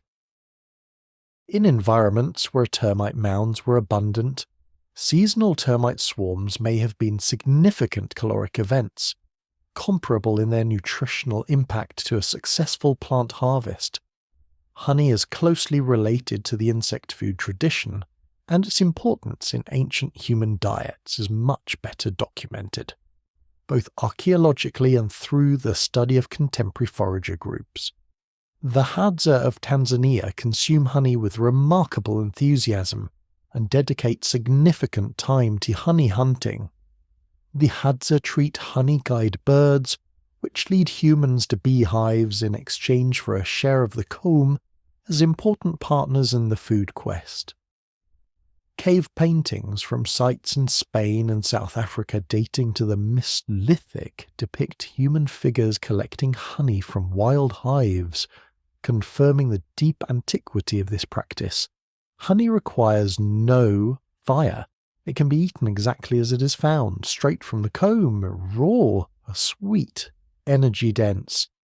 Wild honey, unlike commercial honey, contains not just sugars, but also pollen, propolis, and bee larvae, all of which contribute micronutrients. The seasonal availability of honey was an important source of concentrated energy for ancient humans, particularly during the transition between seasons when other food sources were less abundant. The diversity of raw, immediately edible foods in the ancient diet, fruits, berries, nuts, insects, honey, raw meat, raw fish, shellfish, eggs, young plant shoots. These were the foundation of the food supply on the days and weeks when fire was cold and cooking was not happening. Far from being a desperate or impoverished diet, this was a nutritionally rich and varied food base that the human body was exquisitely calibrated to process and benefit from. Let us think for a time about water, because water and fire are linked in the ancient food story in ways that are easy to overlook. In the modern world, we process water constantly. We boil it, filter it, add chemicals to it, store it in sanitized containers. The idea of drinking directly from a natural water source is associated in most modern contexts with risk and uncertainty. The water we drink has been, in a sense, cooked. For ancient humans, water came from the landscape directly. Rivers, streams, springs, waterholes, morning dew collected from leaves and stones, the blood and other fluids of killed animals. This water carried microorganisms, it carried minerals leached from rocks, it carried organic compounds from the plants and soils through which it moved. It was alive with biological complexity in a way that treated municipal water as not. The human immune system was calibrated for this complex water. The diverse microbial exposures that came from drinking natural water were part of the immune system's training environment. The hygiene hypothesis, developed in immunology research over the past several decades, proposes that the dramatic reduction in microbial exposure that characterizes modern, due to treated water, sanitized food, antibacterial soaps, sterile environments, is partly responsible for the epidemic of allergic and autoimmune diseases, that has developed in industrialized societies over the 20th century. The immune system, deprived of the microbial challenges it was trained to handle, turns its activity against the body's own tissues or against harmless environmental substances. Ancient humans did not have this problem. Their immune systems were fully occupied. Every drink of river water, every raw tuber pulled from the soil, every insect eaten, every piece of meat handled with bare hands, every night sleeping on the ground provided a continuous stream of microbial encounters that kept the immune system active, calibrated, and appropriately directed. Water was not boiled every day. Water was drunk raw from its source, and the bodies that drank it were built to handle what it contained, built by millions of years of exactly this kind of exposure. There is a parallel here with fire. Just as the body was built to manage without daily cooking, it was built to manage without daily water treatment. The acid barrier of the stomach, the mucus of the intestinal lining, the vast and diverse army of immune cells patrolling the gut, the microbiome itself acting as a competitive barrier against pathogens. All of these systems were built for the raw, complex, microbe-rich water and food of the ancient world. They are still present in us today. They are still doing their best to function in a world that no longer provides them the conditions they were built for. The relationship between fire and light in ancient human life deserves its own extended consideration. Before artificial light of any kind, the rhythm of light and darkness governed human life completely. The sun rose and the day began. The sun set and the day ended. The gradations between were gradations of possibility. Full midday, sunlight, permitted the widest range of activities. The blue algae of dawn and after dusk permitted a narrower range. True darkness permitted very little beyond sleep and the most intimate social interaction. Fire extended the light available hours, but fire was costly, in both the energy required to make it and maintain it, and in the materials consumed. A large, generous fire burned through substantial quantities of wood. Gathering that wood required time and effort. Managing the fire to maintain a useful level of heat and light required attention. The economics of fire use were genuine economics. The benefits had to justify the costs. On evenings when the costs exceeded the benefits, when the group was not cold, when no cooking was planned, when there were no stories that urgently needed telling or decisions that urgently needed making, the fire simply was not lit. The group moved to sleep by the fading light of sunset, adjusted to the darkness as the eyes adapted and settled into the deep sleep of tired bodies in the open air. The adjustment to darkness that the pre-fire eye could make is something modern humans rarely experience. In complete darkness, the rod cells of the retina gradually become more sensitive, a process called dark adaptation that takes roughly 20 to 40 minutes to complete. After full dark adaptation, the human eye can detect extraordinarily faint levels of light, including starlight, moonlight, and the faint luminescence that some natural surfaces produce. Ancient humans without fire were not fumbling blindly in the darkness. They were using eyes that had adapted to the darkness and could navigate by moonlight and starlight with reasonable competence. The smell and sound of the environment on dark nights without fire became correspondingly more important. Ancient humans, like most mammals, maintained heightened sensory attention to their surroundings during rest. The predator that approached in darkness would be heard before it was seen. The unfamiliar smell would alert the sleeping group before any visual signal. The nervous system of the ancient human was tuned to a multisensory environment in which no single sense was assumed to be dominant, and all senses cooperated in the ongoing assessment of safety. This sensory richness of the fireless night is something that modern humans are almost entirely disconnected from. In our sealed, climate-controlled rooms, with white noise machines or the distant sound of traffic, with blackout curtains blocking the moonlight and air conditioning masking the smells of the natural world, we sleep in a sensory isolation that is entirely alien to the conditions that shaped our sleep systems. The sleep of ancient humans, particularly on fireless nights, was not the 8-hour monolithic block that modern sleep science often describes as ideal.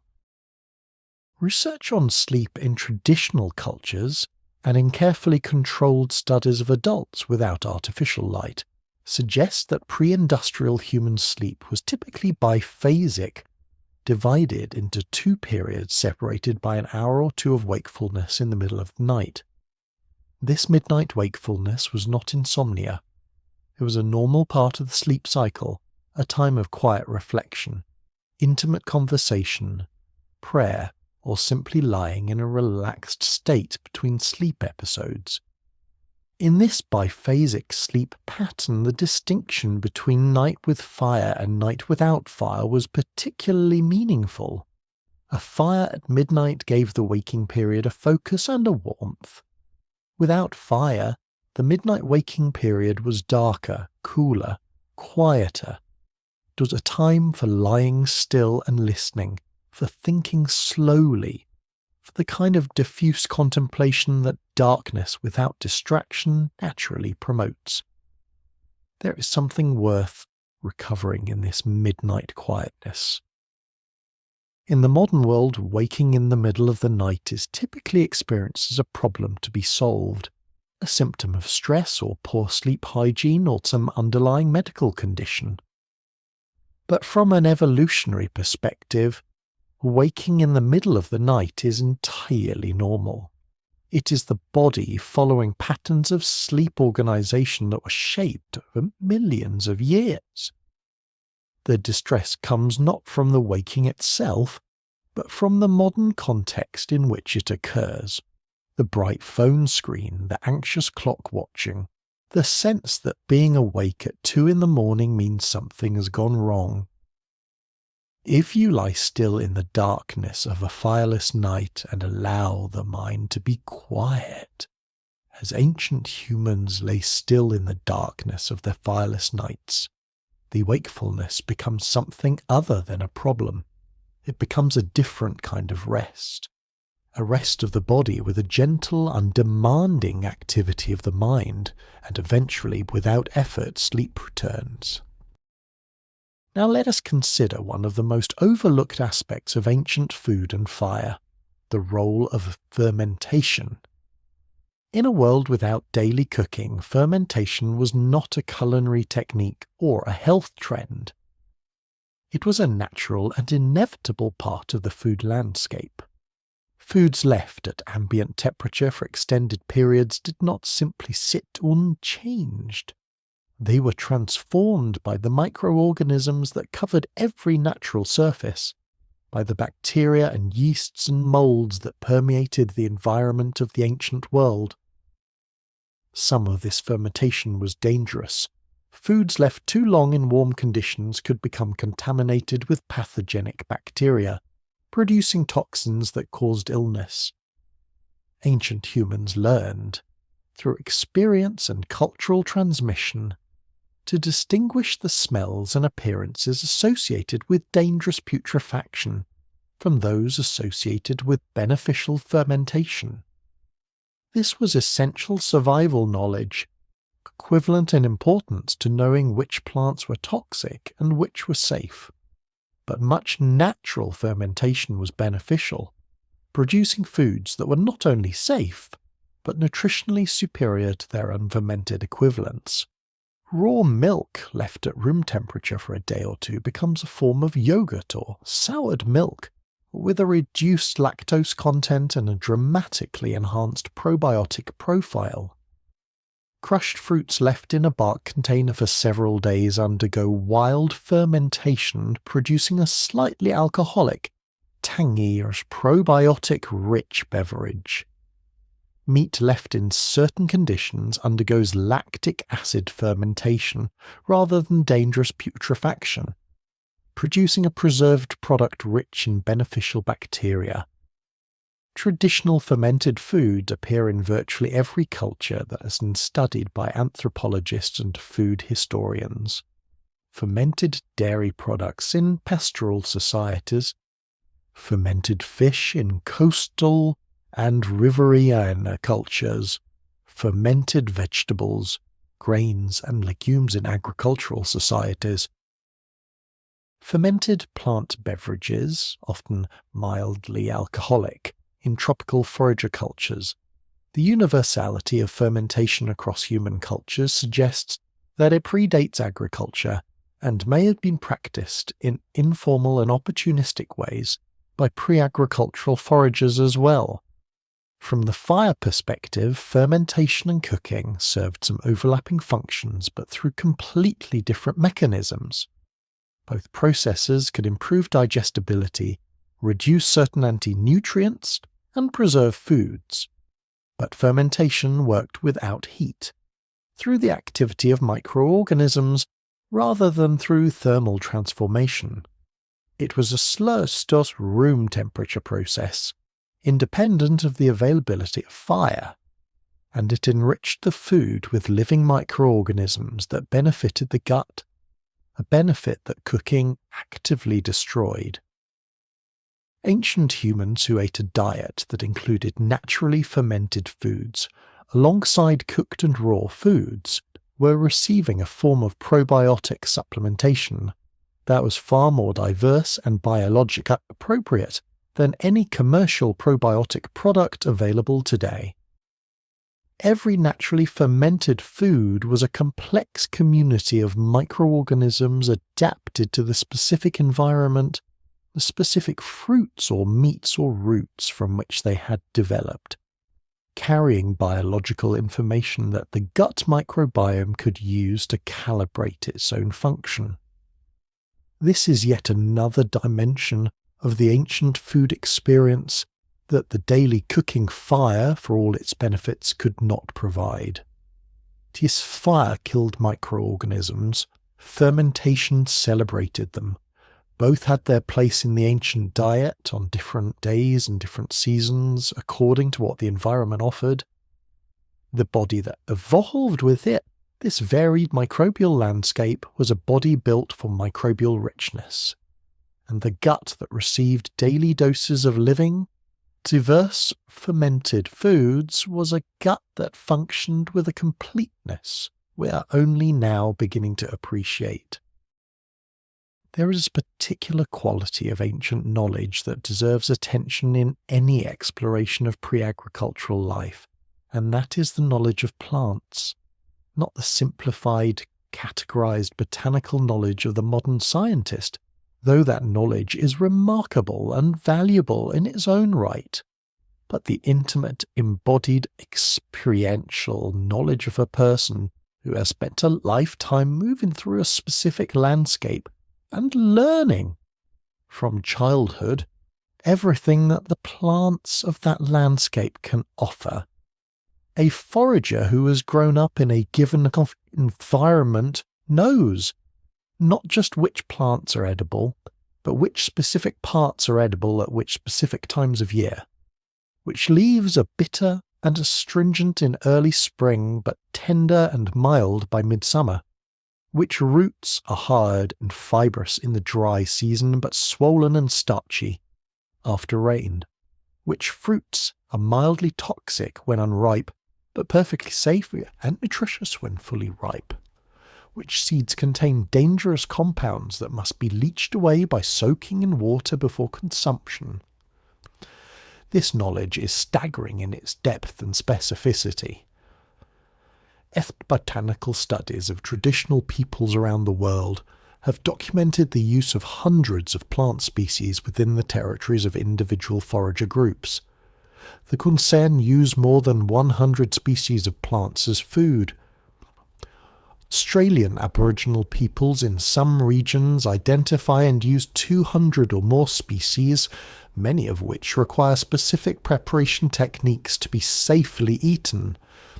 These preparation techniques were developed through millennia of experimentation and cultural transmission, and many of these preparation techniques did not involve fire.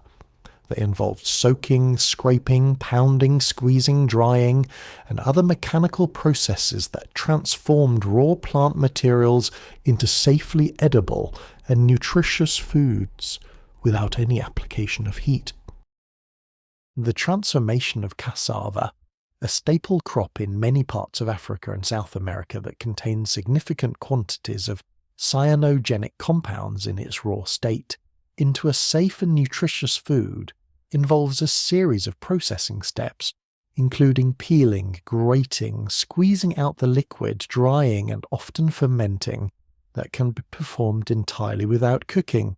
Similar traditional processing techniques exist for acorns, which contain bitter tannins that must be leached out before the nut can be comfortably eaten, for certain legumes that contain lectins and other anti-nutrients, for various root crops that contain oxalates or saponins. These processing techniques transformed potentially harmful raw plant foods into safe and nutritious foods, often without any need for fire. They represented an accumulated technological tradition as sophisticated as tool-making, and in some ways more intimate with chemistry of the natural world. When fire was eventually applied to already processed plant foods, it completed a transformation that raw processing had begun. The combination of mechanical processing and heat was more effective than either alone for many foods. But the knowledge of raw processing was never abandoned, because it was needed for the days and weeks when fire was not available. This deep plant knowledge was, in many ways, the most important technology of the ancient world, more widely applicable than stone tools, more immediately critical to daily survival than fire. It was embedded in the body and transmitted through the family, through the band, through the specific landscape that each group called home, and it was lost across most of the world with extraordinary speed when agricultural and then industrial food systems replaced the forager knowledge base. Within a few generations of adopting a settled agricultural lifestyle, most of the deep plant knowledge of the forager tradition became culturally invisible. The plants were still there. The processing techniques were still potentially discoverable, but the living chain of transmission, from grandmother to granddaughter in the gathering grounds, was broken.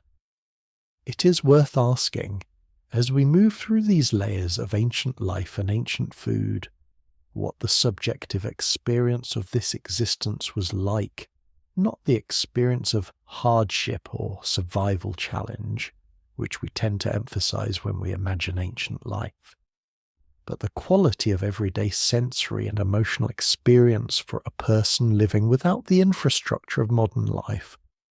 The evidence from anthropological studies of contemporary and historically documented forager groups consistently disrupts the assumption that forager life was miserable, exhausting, and dominated by the constant anxiety of hunger. Marshall Solins, in his influential 1970s essay on the original affluent society, argued from ethnographic evidence that hunter-gatherers, by working relatively few hours per day to meet their food needs, had more leisure time than agricultural or industrial populations. The Nkungsan, by Salin's analysis, spent roughly 15 to 20 hours per week in food-related work, leaving a substantial portion of waking hours for rest, social interaction and play. This characterization has been contested and refined in subsequent research. Different environments presented different challenges, and food acquisition was not always easy or reliably brief. Seasons of drought or unusual environmental stress could make food very difficult to find.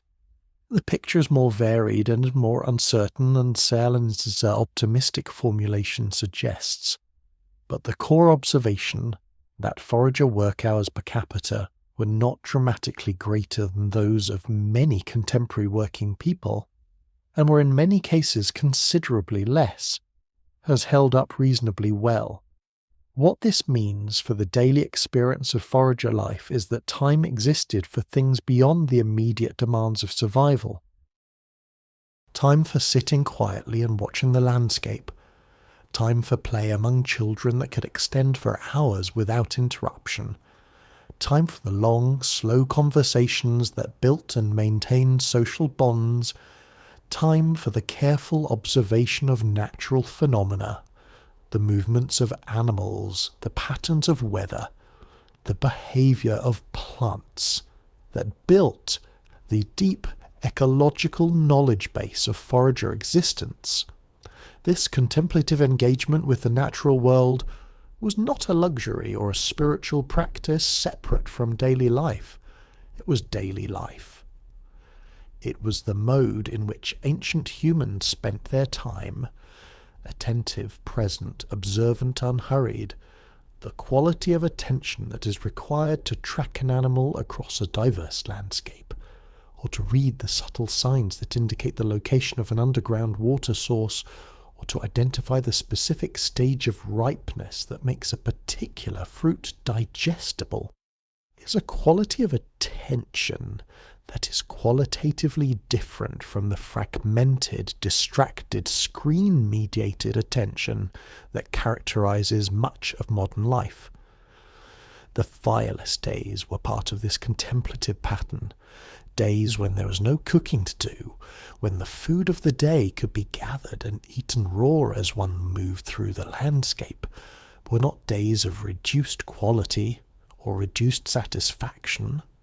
They were days of a different rhythm, a lighter rhythm in some ways, unburdened by the preparations and social obligations that a major cooking fire created, days of movement and gathering and the quiet pleasure of eating fresh food in the open air. We have been travelling slowly and at length through the deep history of fire and food, and as we approach the final stages of this quiet journey, it is worth asking what the practical implications of all this history might be for us, the humans who live at the other end of this long story. The practical implications, not prescriptive. They are not a program for restoring ancient eating habits or abandoning modern food systems. They are instead an invitation to understand the body with a greater depth of appreciation and a greater degree of respect for what it actually is and what it was actually built for.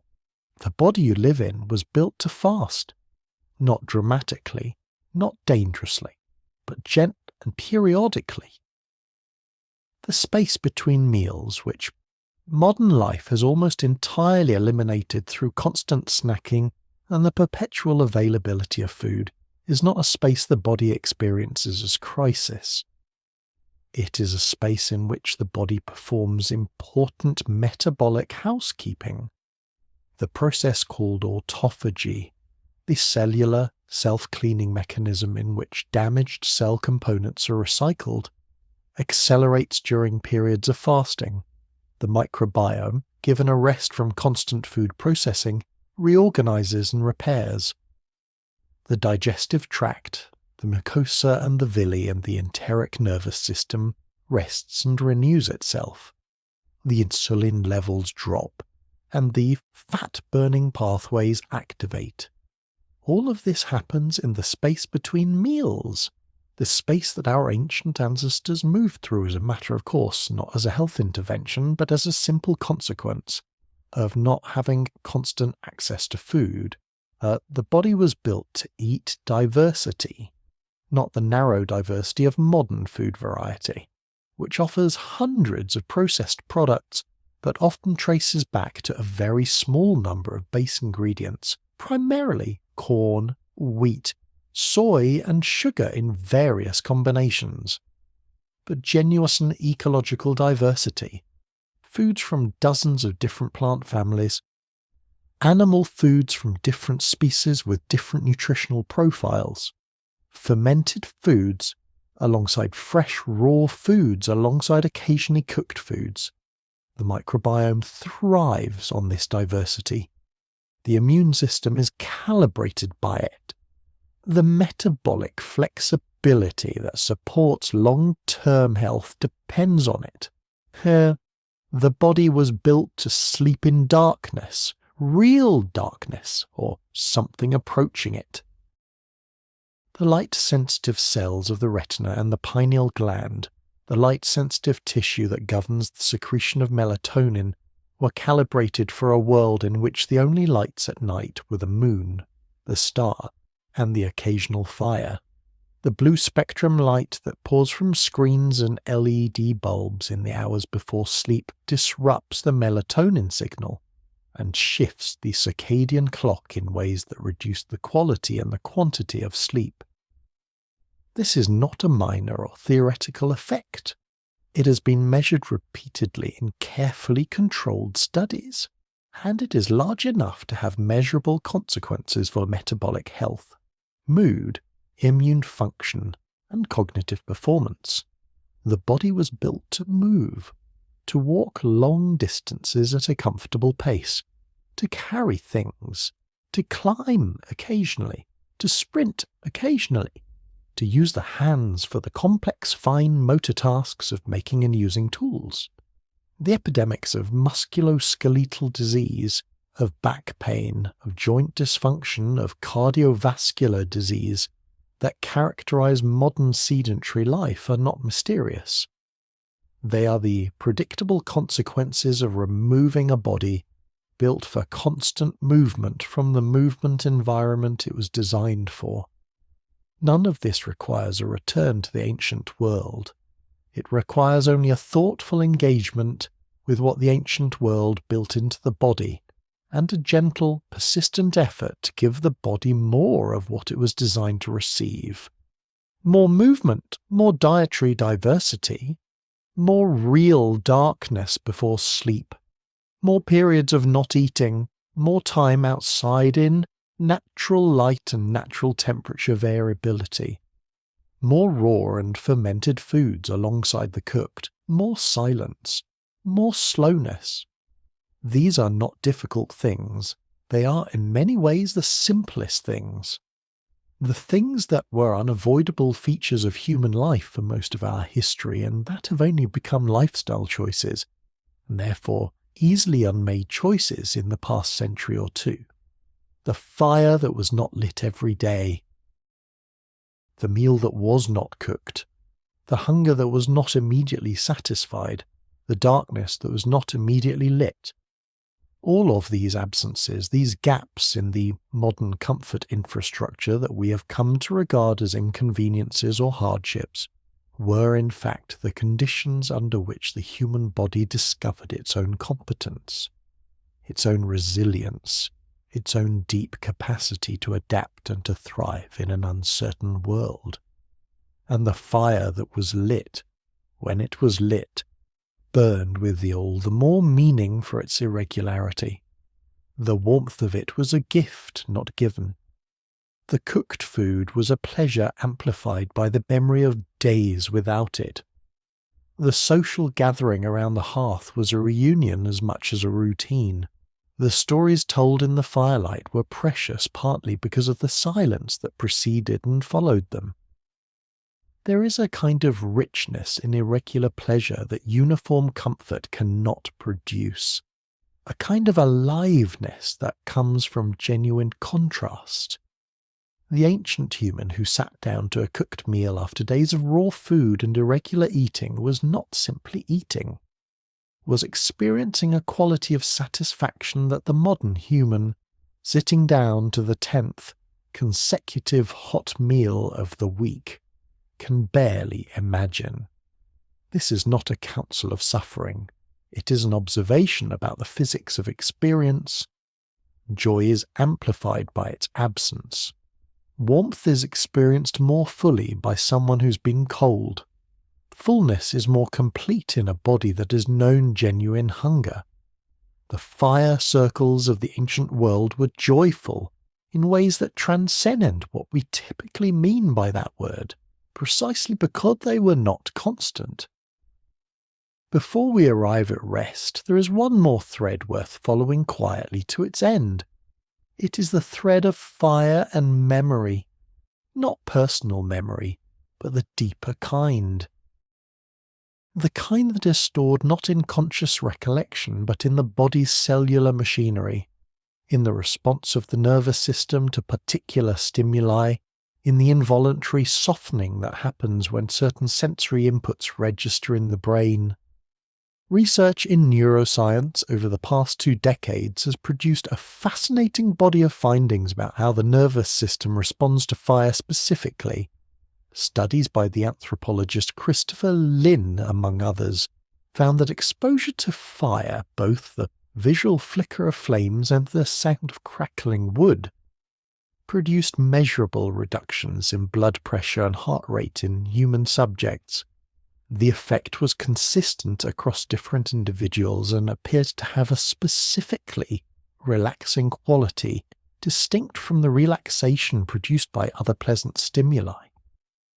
The researchers interpreted this as evidence that the human nervous system has been tuned, through long evolutionary association with fire, to treat the sight and sound of fire as a signal of safety, of warmth, of social belonging.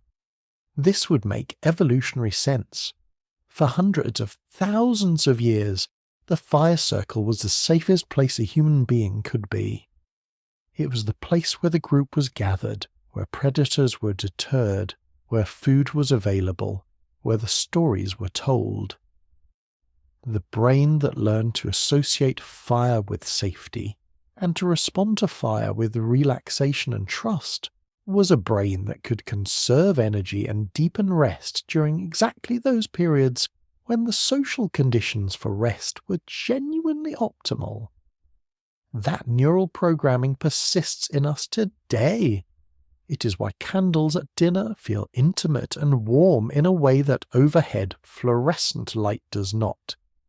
It is why a fireplace in a living room is so consistently described as the heart of the home. It is why campfires draw people into circular sitting arrangements and lower their voices and produce the distinctive, unhurried quality of conversation that is hard to replicate in any other setting. But here is the beautiful paradox. The nervous system that responds so deeply to fire was also shaped by all the nights without it.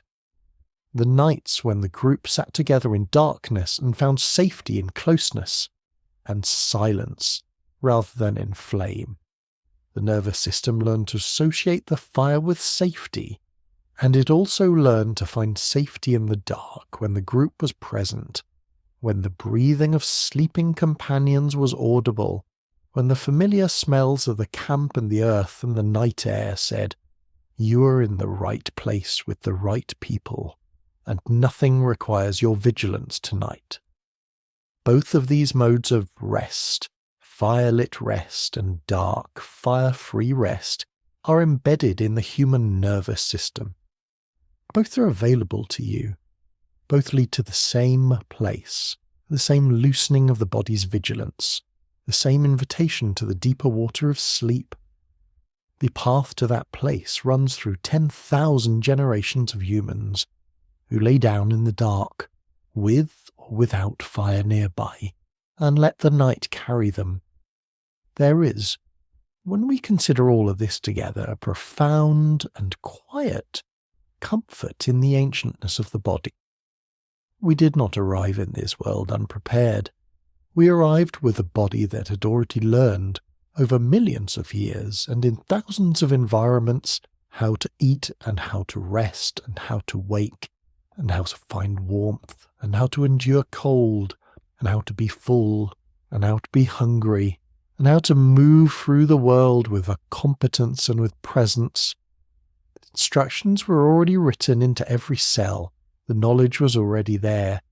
When you feel hunger and choose not to immediately eat, you're practicing something your ancestors did every day without choosing it. When you walk outside in the cool air of morning, you are doing what human bodies have done since long before the first fire was lit. When you lie down in darkness and let the sounds of the night be your companions, you are following a pattern that has no beginning in recorded time. The fire that was not lit every day was not an absence, it was a teacher. It taught the body its own resilience. It taught the gut its own flexibility. It taught the metabolism its own range. It taught the sleeping mind that darkness was not an enemy but a country it knew well, a country it had always lived in, a country that held no threat it had not already learned to navigate. Rest now inside that ancient competence. Let it hold you. Let the breathing slow. Let the body find the floor or the mattress and settle into it with the full weight of everything it has carried today and everything it has carried through all the years before today and all the years before that. Back through the generations to the first humans who lay down under open skies with no fire nearby and no mattress beneath them, and found, as you will find, that sleep was not something that needed to be earned or manufactured or achieved. It was simply what happened when the body was finally still, and so we arrive at rest. At the end of this long journey through deep time in ancient ecology and evolutionary biology, we arrive at the place we always arrive at in the deep night, the body settling into stillness, the mind releasing its grip on the day's contents, the breath slowing, the long muscles of the back and the legs releasing the tension accumulated through hours of wakefulness. The ancient body that did not cook every day knew this rest well. It fell into it without ceremony, without preparation, without the hours of screen-lit wakefulness that many modern people move through before sleep finally arrives. It lay down on the ground or on a simple mat with the weight of genuine physical tiredness. It settled into the sounds of the natural world and found them familiar and reassuring. It allowed the darkness to be complete and found it comfortable, because the darkness was not threatening. It was simply the night, the ordinary, familiar, dependable night. The human nervous system that descended through millions of years to become yours has a profound competence at rest. It knows how to sleep deeply and well. It knows how to move through the stages of sleep in the sequence that restores the body and consolidates the day's learning and repairs the tissues that wear through waking activity. It knows all of this.